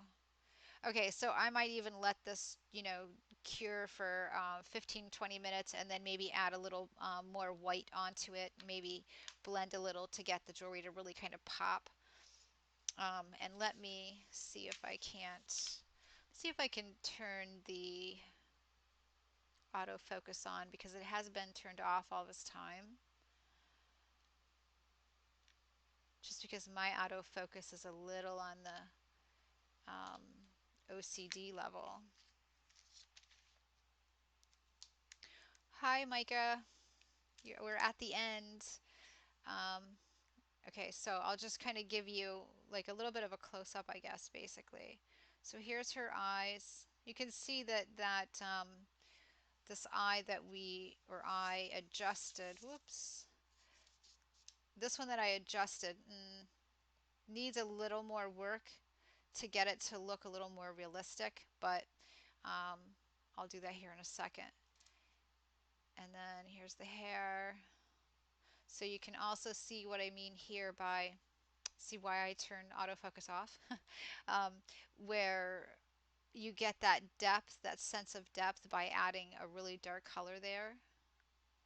And then here's the jewelry. So it looks I think it looks very painterly, basically. That's what I love about the pastels is that I didn't get paint out per se, with like the jewelry, but I still kind of get that painterly feeling.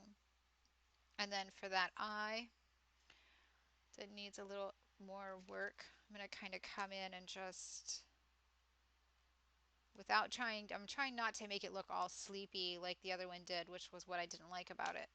Um, and the other side actually has, for whatever reason, a little hint of white over there. Not really sure how that got there. All right, I'm going to try putting in some more white now.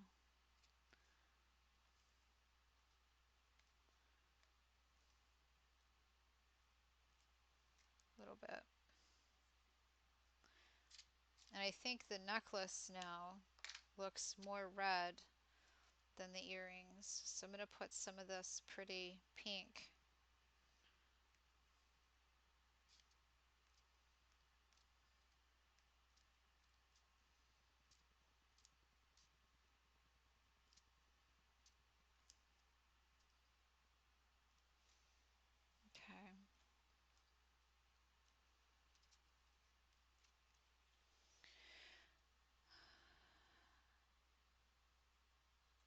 Let's see.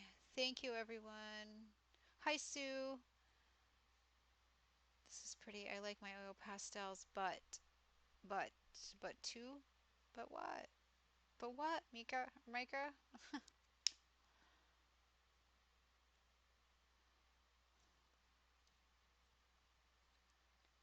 Can't seem to use them in a way I enjoy. I'll be sure to watch this. Yeah, maybe this will be a way that you will like them. I'm gonna do another one super quick because I kind of said that you can do it in multiple ways, but oh no, non-smear pastels would absolutely work for this. Absolutely would. The only difference is that you would layer more um, when you want your blending, you know. So, but yeah, you totally can do this with any type of pastels. Chalk pastel, soft pastel, oil pastel, hard pastel, they will all, build this type of faces.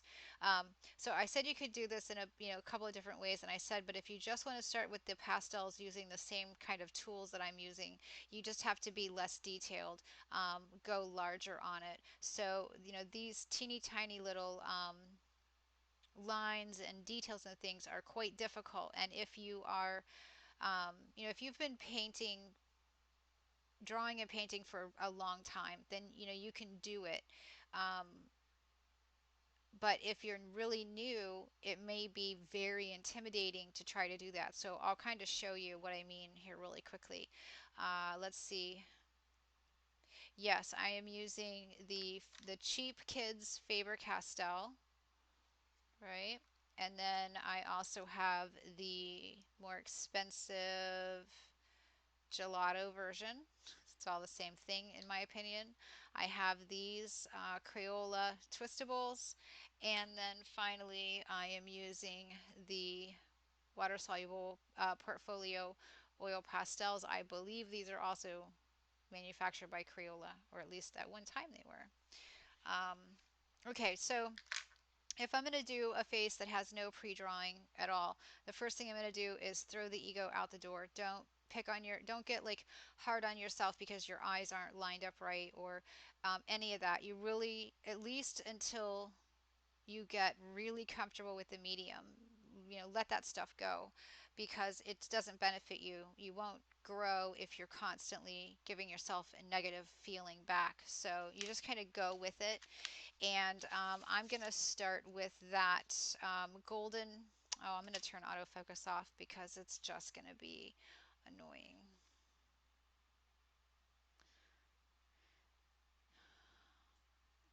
There we go. All right, I'm going to turn it off. Okay, off. So I'm going to start with that golden yellow. It's a nice portrait color. It works well for me as kind of an in-between color.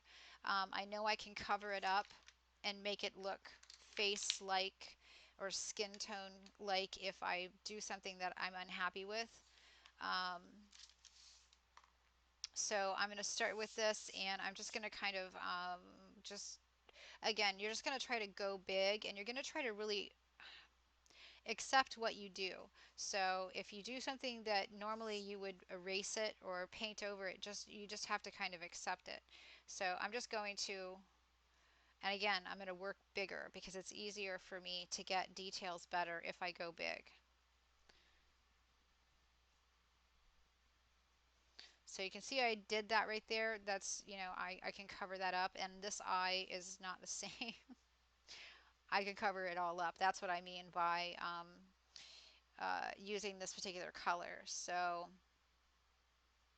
just going to kind of put in some of the basic um, facial features, kind of get the face going.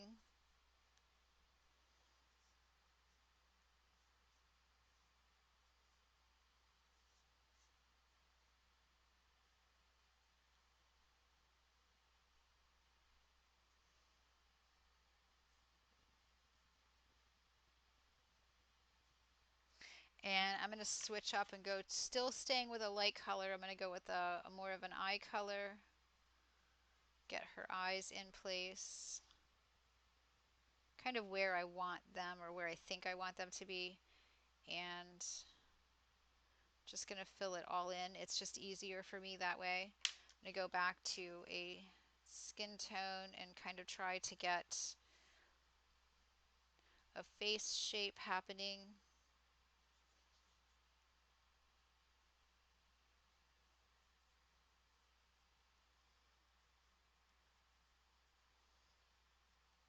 Um,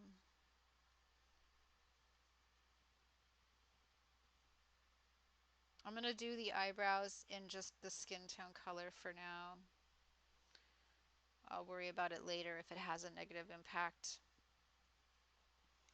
So kind of, this is where you would start with a pencil or anything like that. Okay, Yvette, bye. I'm glad you got to see some of this. That was really awesome.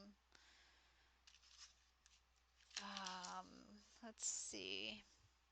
I'm going to go with, I'm limited, I feel anyway, limited in my darks with this particular set of colors, but I'm going to go with kind of a purple eye. So I'm going to start with this plum color, which I have broken the end of it. So I'm going to start with the pupil.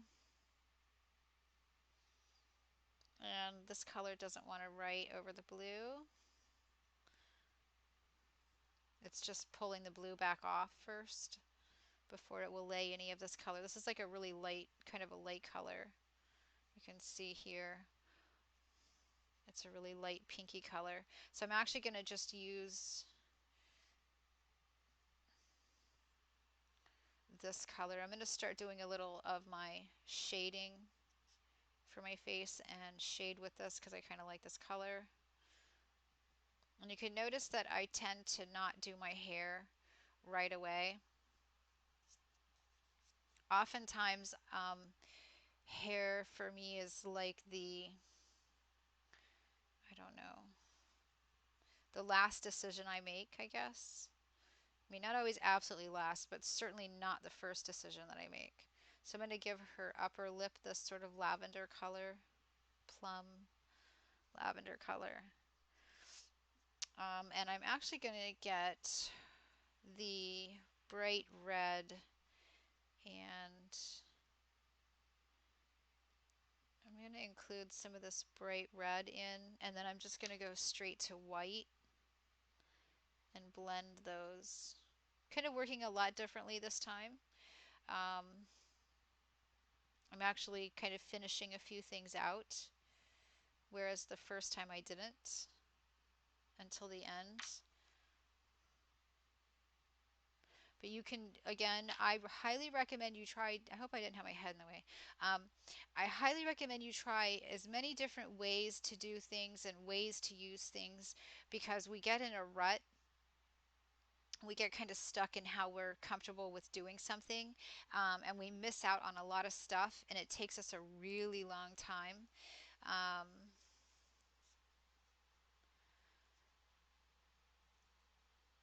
okay, Kathleen, we'll do. I'll try to remember to do that. It takes us a long time to figure something out and then go, oh, I really love that. And the reason that that happens is because we closed off our mind to, we limited ourselves too fast, too early. Okay, Linda, sorry. Thanks for being here. I'm glad you got to see it. We got to chit chat for real, sort of. I'm gonna do blue violet with the hair. And I'm going to do my typical kind of weird, crazy hair. I'm actually going to put some ears in really quickly, though. You don't have to, if you're intimidated by ears, you don't have to do an entire ear. That's the beauty of doing female faces. If you're doing male faces, you have to do a good portion of the ear, unless you give him some wild hair. But if you're doing girl faces, you can cheat all the time and cover the ears. So these are like the bottoms of her ears, and I'm going to give her kind of reasonably short hair.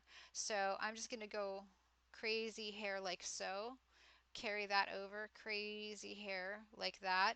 And then I'm going to start at the point of the ear where I stopped drawing it. So I'm going to start at the side of her face here, and I'm going to go, oh, crazy hair, and make her, yeah, hairline. Same thing here. Oh, crazy hair, and make a hairline. So I just cheated, right? But it's easier that way sometimes than it is to if you're intimidated by ears. So we'll just kind of finish that out. I'll give her some roots to her hair. Um, And then we'll play along a lot with the hair color-wise here in a second. I'm going to put some shadow under the ear on both sides like that. So then I know this is my actual ear and this is all hair.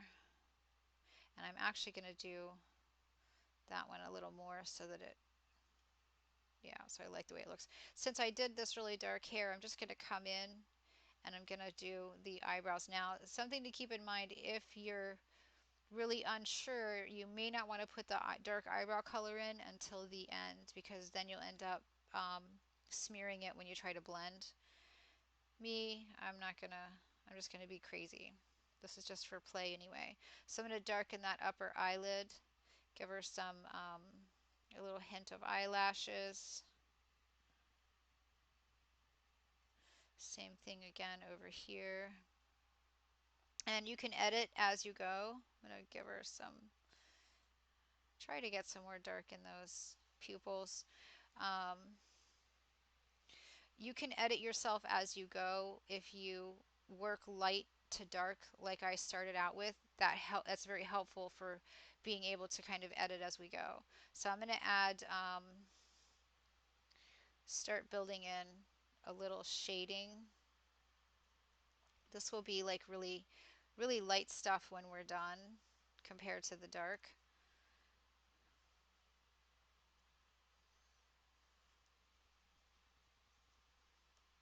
And from here on out, it is literally just creative play. Just play, do whatever you like. I'm going to see if I have an old version of the skin tone before I use up the new one. Nope, I don't. So I'm going to use this one.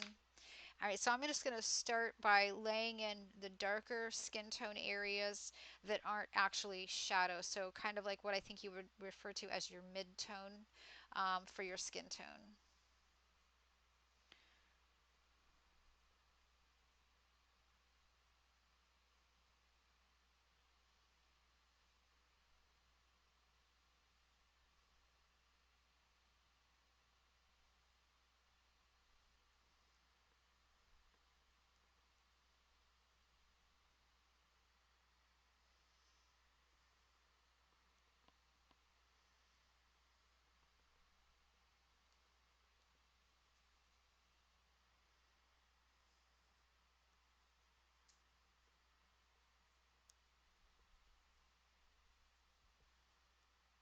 And you can put flesh tone or skin tone right over top of any colored areas, just like we did before. Is the smoother the paper better? I really don't, I've used these on every different type of paper, so I don't have a preference. Whatever you like. If you use, like, this is a reasonably smooth paper, but if you use, like, say for instance, a watercolor paper that has a lot of texture to it, you just blend with your finger, and then you can't, it fills in all the white spots when you blend it. So it doesn't really make much difference. I would say though, probably if you did like crazy rough paper, you probably would be wasting a lot of product just because it's gonna pull more product off of the, yeah, it's going to pull more product off. Hello. All right, so I'm going to use some of this golden color to represent a few of the, what I think would be kind of the darker um, skin tone areas.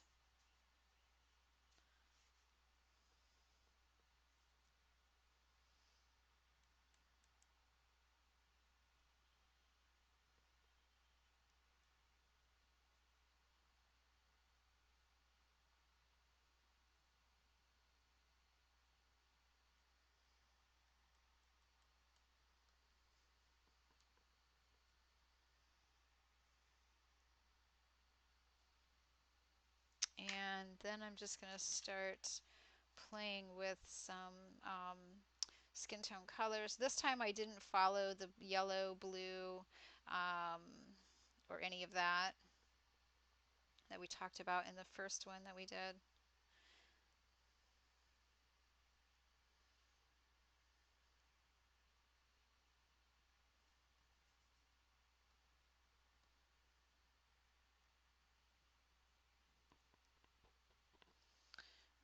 going to start kind of filling in some of that sort of lavender color with some of this pink. And I'm going to get light blue, put in some shadows in just a few places.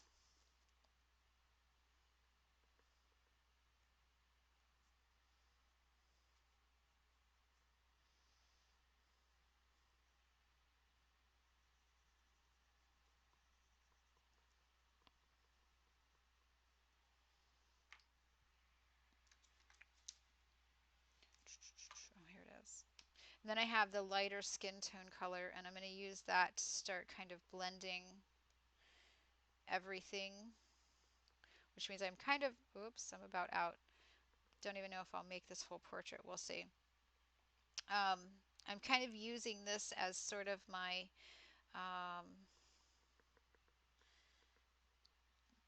gesso. When you see a lot of people doing those, hi Layla, when you see a lot of people doing those faces where they're using the Neo Color 2s and they tend to put color down and then get out the white gesso and use that to kind of blend everything, that's kind of what I'm doing here with this, is I'm just kind of blending all of this together using this color.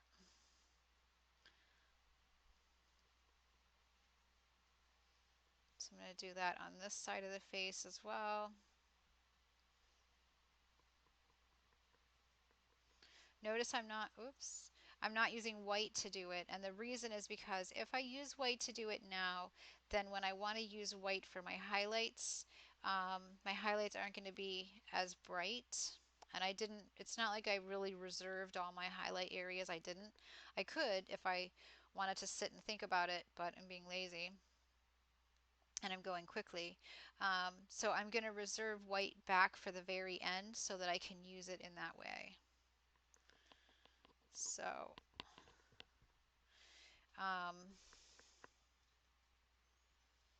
let's see here. Gonna do a little bit of work in the eyes here in just a second. So I'm gonna go after that slate gray again as soon as I figure out where I put it.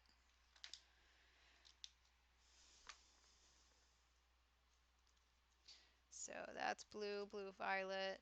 There it is, slate gray. So this, again, like I showed before, that's this color here. It's a good color to represent shadows in eyes. And you can mix it with white to lighten it.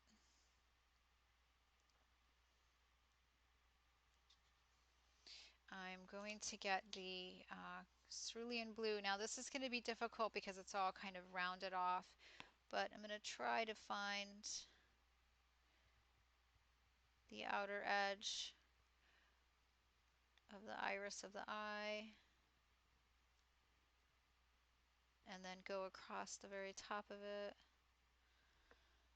There we go. See, now I've done it where I've made this iris smaller than this one.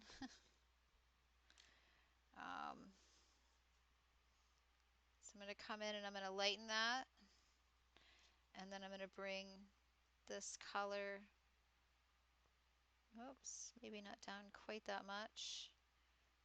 I'm going to bring it down a bit, kind of make it look a little bit bigger. There we go. It's a little bit bigger. All right.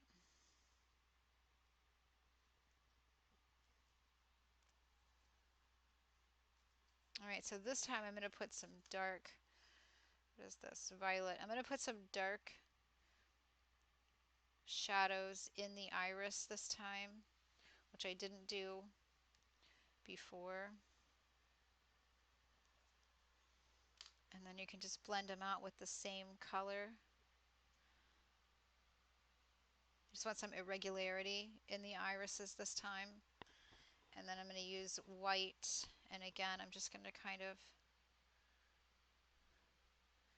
lighten it a little bit. It needs to dry. It's not going to pull the white, so I'm going to have to let it dry for a minute. So I'm going to move on. I'm going to put some highlight into the lips. I'm going to use this one, it's softer.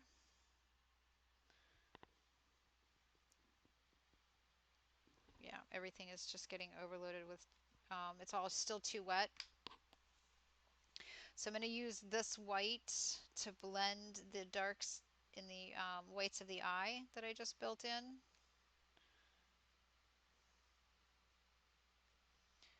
Basically, I'm just smearing that color around as well as lightening it and blending it.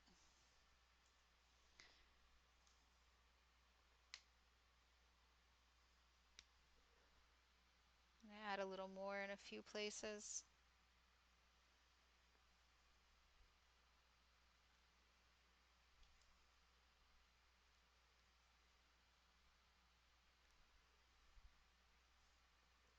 Okay.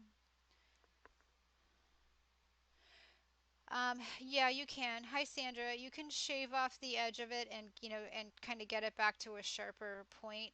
Again, I think there would be a huge market for offering these in a variety of different sizes. So in other words, like a much thinner one, um, and or providing these in a, multiple different types. Like you could do the type of a container where it has like plastic over the top, and so that as you turned this, it just caused more of a point to come out. I know they make stuff like that, but yeah, I would love to see a better variety for these because I prefer to use these than I do the standard oil pastels because I can use these in my journal and they don't get all gummy and messy. Um, yes, you can mix them together. However, a traditional oil pastel, which I have quite a few art journal pages that have it, a traditional oil pastel, eventually that oil is going to cause the paper to, it's like it soaks downwards into the paper from the surface, and the paper just becomes more and more oil saturated or whatever the binder is in it, and eventually the paper's not any good. So that's why I don't use the more traditional oil pastels anymore in um, my journals. And as well, I don't use them on canvas because they kind of do the same thing. Even if you, well, I mean, if you gesso it, oil pastels never fix in place though. Traditional oil pastels are never going to reach a solid, hard state. Generally, I'll use them on a clay board and I will state that it needs to be framed, behind plexiglass or glass.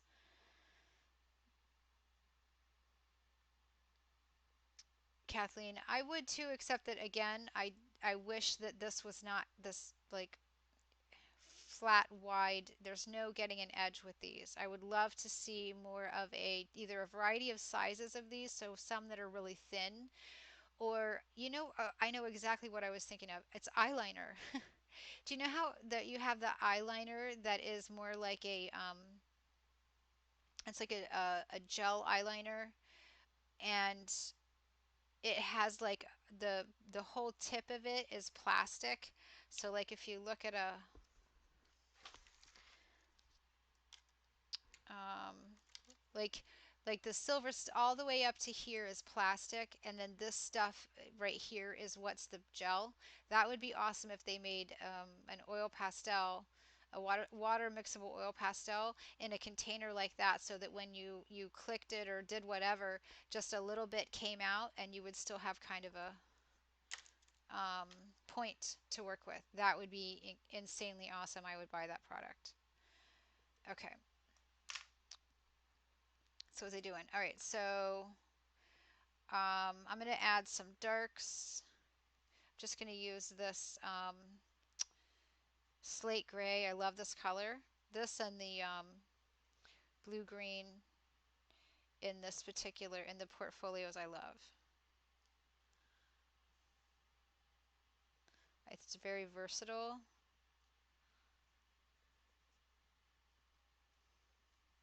And then I'm going to do the same thing with white. I need to clean my white off though. It's dirty.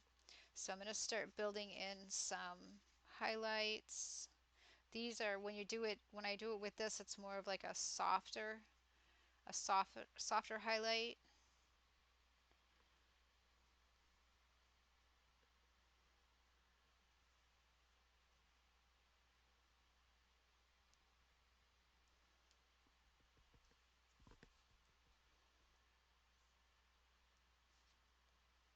I've gotten some color on there and I didn't have enough in order for it to be covered. So I'm going to just do a little layering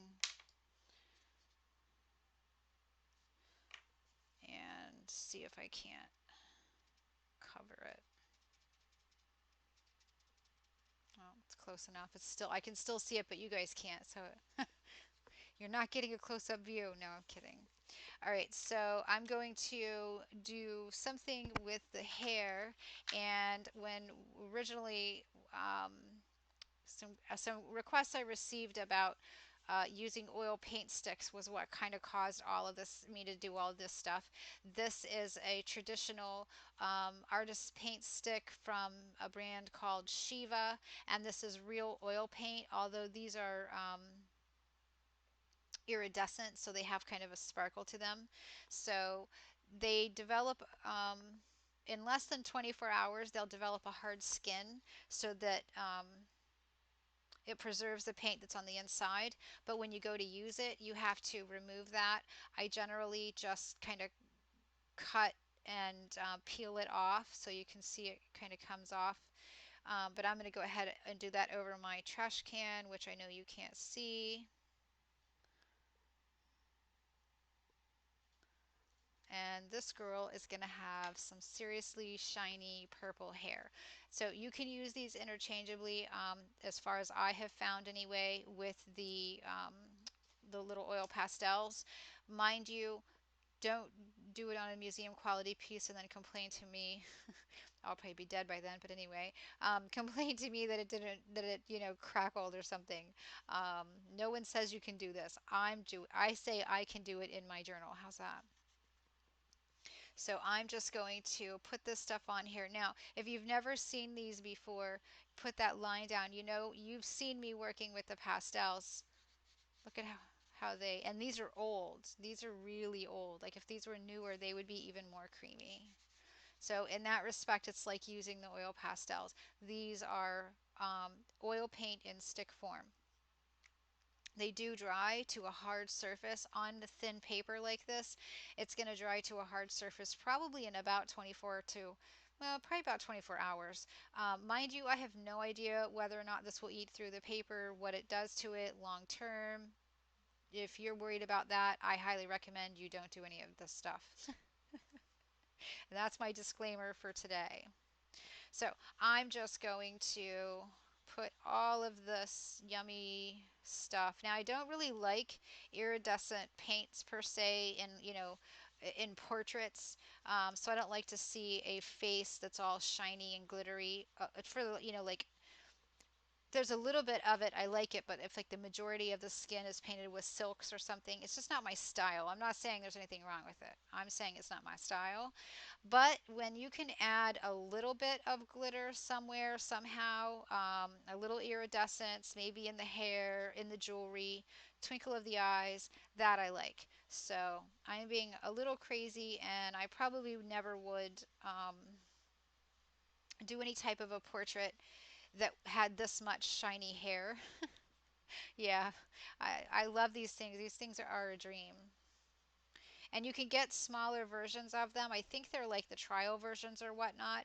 And I actually would recommend them for a couple of reasons. Number one, because you're more likely to use it up um, soon. Oops.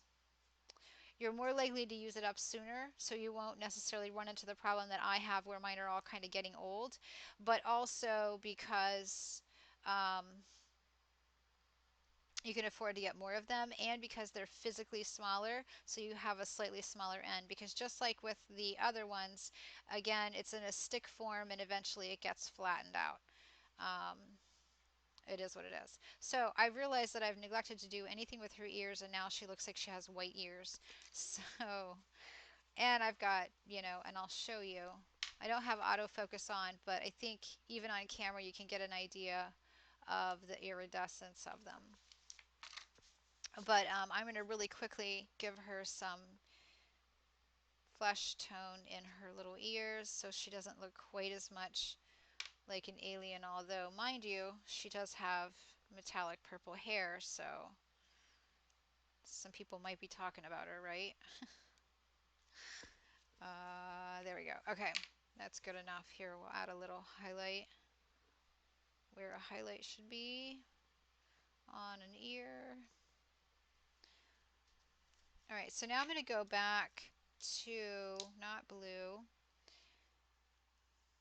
violet. I'm going to go back into violet and I'm going to build back in, if I can, over top of the Shiva because they are kind of old. I might have to wait because it doesn't, you can see it a little bit, but it doesn't really want to right over it because it's really wet right now. You know what the Shiva oil sticks look exactly alike? They look exactly alike the Inca Gold waxes. That's what they look like, except that these are in stick form. But that's exactly when the first time I saw the Inca Gold waxes, I was in love because they reminded me of my Shiva paint sticks. All right, so since it doesn't want to write on it and it's a little light in color, I think I'm going to just go just like I did. Well, here I have this purple. Let's see if this purple will write over it.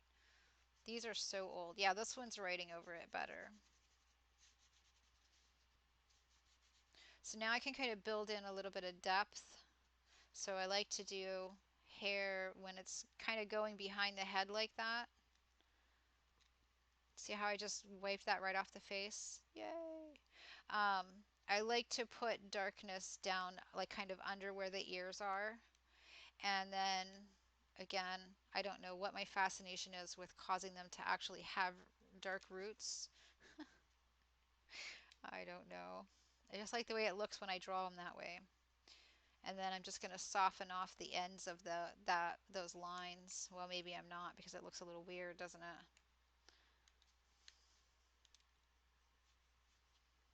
So it looks a little less weird that way. When I look up at my monitor, I can see the stream, so I can actually triple check myself. Now she's looking a little spritey. There we go. That's better. Okay, and then I'm going to just put in some white. Or actually, no, wait.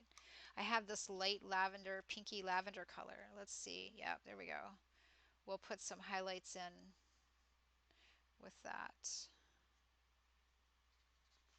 instead. No, to you guys it's not reading as lighter. To me it does, but it is dull compared to the iridescence of the purple, which may be part of the reason why.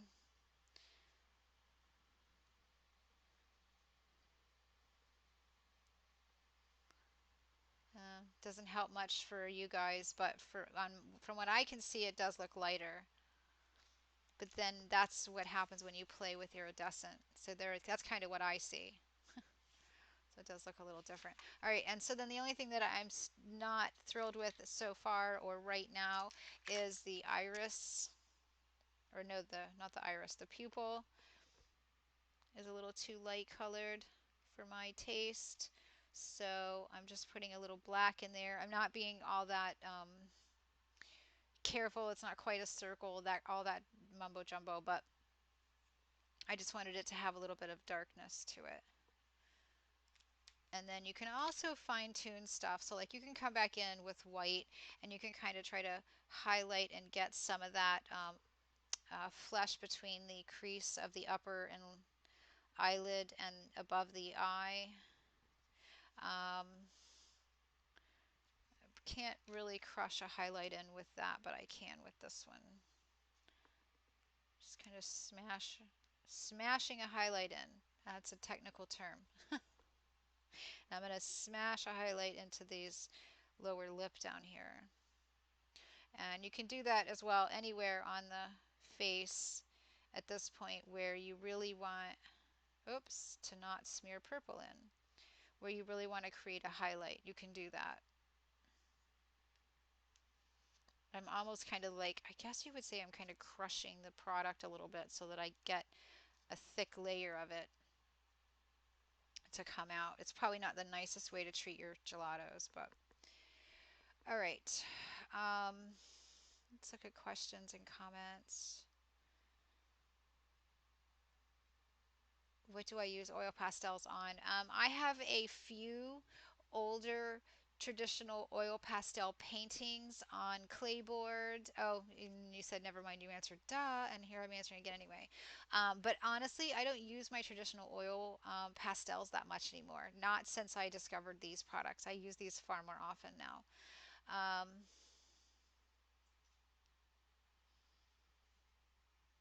yep, and you can also use oil paint sticks with traditional oil paints, which is, I don't.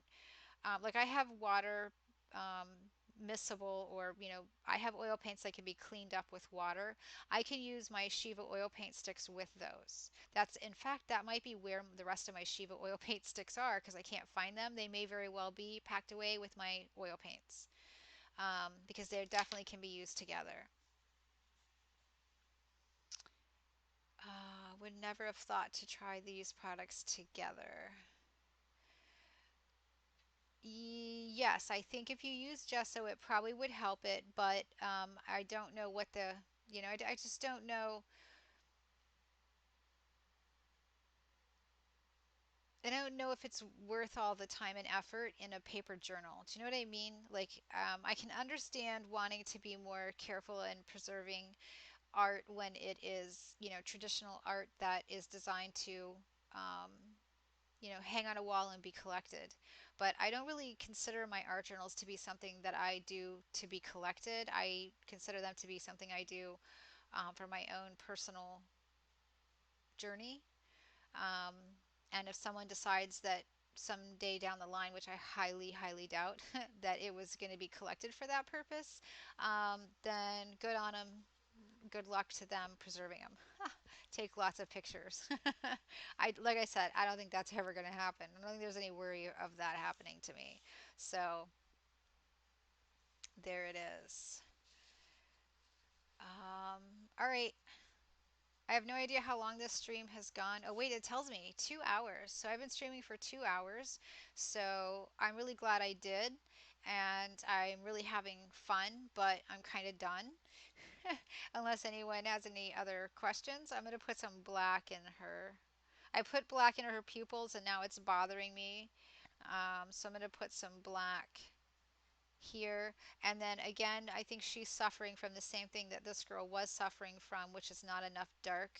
So I'm actually going to kind of take the black and come in and just sort of really get things darkened up.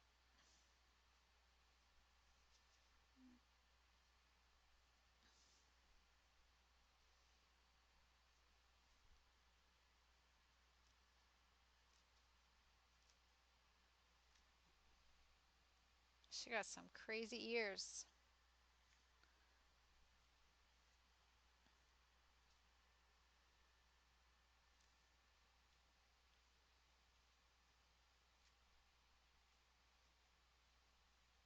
There we go. See, it just makes a big difference when you just get um, some good depth going on in there. And then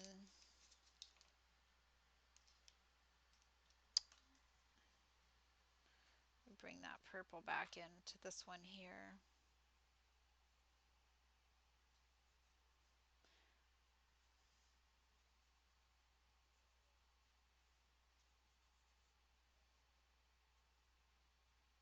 Now, if you wanted her to really super pop, you could make the background orange, because orange and purple, I think, I don't have my color wheel here, but let me see.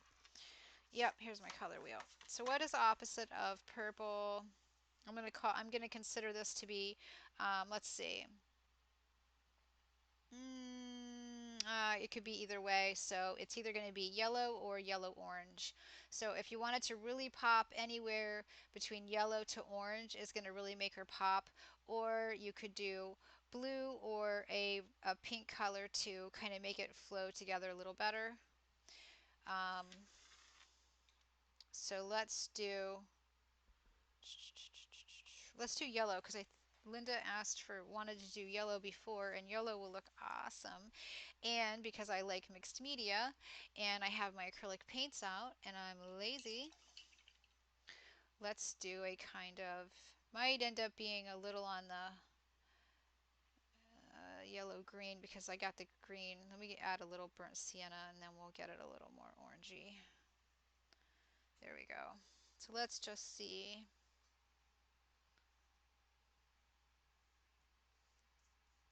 We'll do a little yellow orange and then get my yellow out.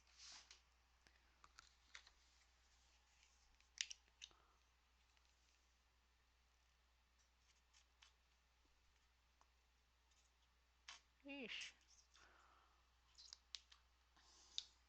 Let me rinse. Sorry, I just hit the microphone. You don't have a color wheel, Layla. You need a color wheel. Everyone needs a color wheel. Hi, Packer Die. Um, so then we'll just do some yellows. So because we're doing opposite of the color wheel, we're causing it to really pop. Um, if we wanted it to kind of blend nicely, we would do colors that are beside the purple on the color wheel. So we'll leave that part right there undone, and we'll look at our color wheel again because I can't remember. We can go blue or we can go red violet. Since we've got blue eyes, let's go blue. And I have cerulean blue right here. So let's get that out. We'll put some of that down.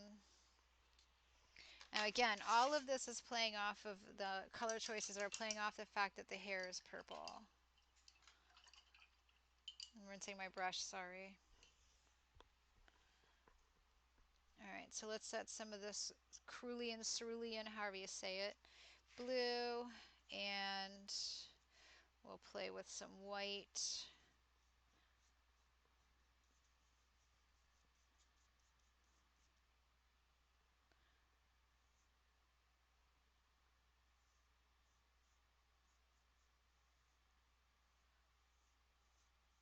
So I think you can probably see exactly what it means. Like this feels nice and soft together, and this feels like a jarring, but that jarring can be really, really good if you are, you need to create like okay, so maybe you want her to look like she is uncomfortable, or you want to create stress or tension, then you would do this color combination here. But if you wanted it to feel more calm and soothing, I'm trying to find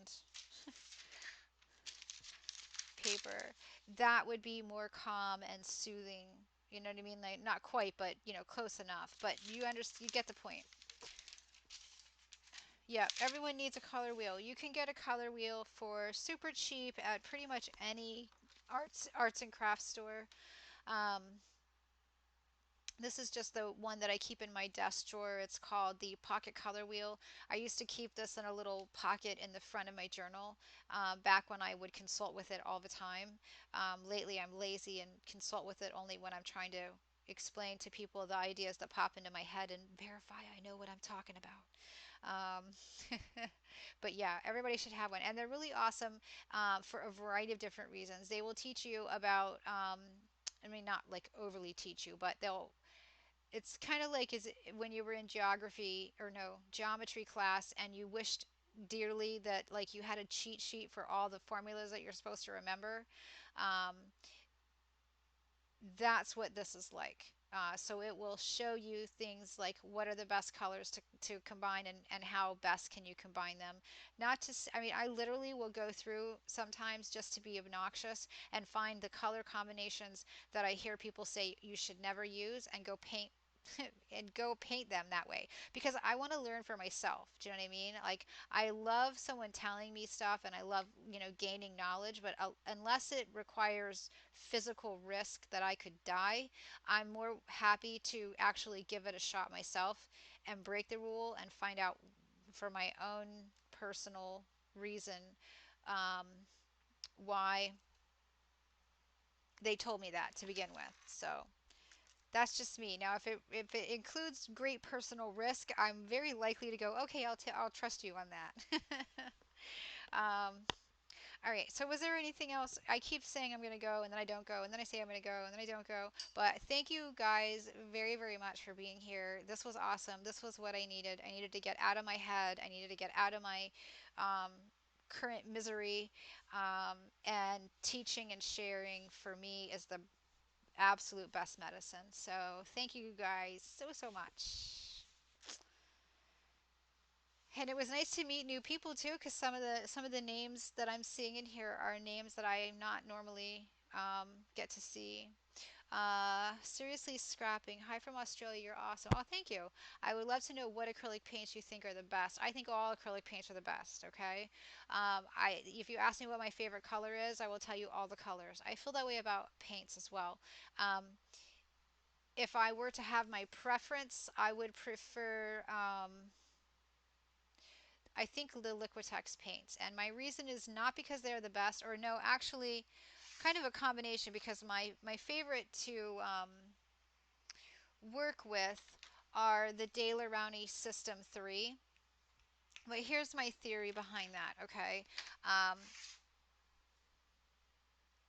the golden paints are beautiful. They're what everyone, at least in my area anyway, um, and by that I mean like in the US, they're what everyone promotes the most, but they're extremely glossy. And um, when I'm painting a portrait, I don't want to walk into the room and have to worry about, you know, the lighting because you can't see the face, or the face looks weird because there's all that light shining on it. And it's mostly just because the paint is so reflective, because it has such a high shine on it. So although I do use them, I usually put matte medium over them if I do use them for a portrait. So it depends on what you're painting, and it depends on availability. Um, for me, the Liquitex are not, and the De La Rowney are not quite as shiny, so I like them better. But any paint that you can get your hands on is better than no paint at all. And for art journaling, I think less gloss, more matte is the way to go. So when I'm painting in my art journal and I use like some of the paints that you saw me use today, I more than likely will put matte medium over this page so that it doesn't stick. It's not sticky. I hope that answers your question.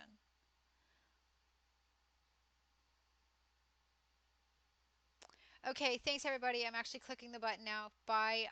Thanks so much for being here. I had a lot of fun, and I'll try to do this a little more often, but I won't go so far as to say anything other than Friday is a guarantee.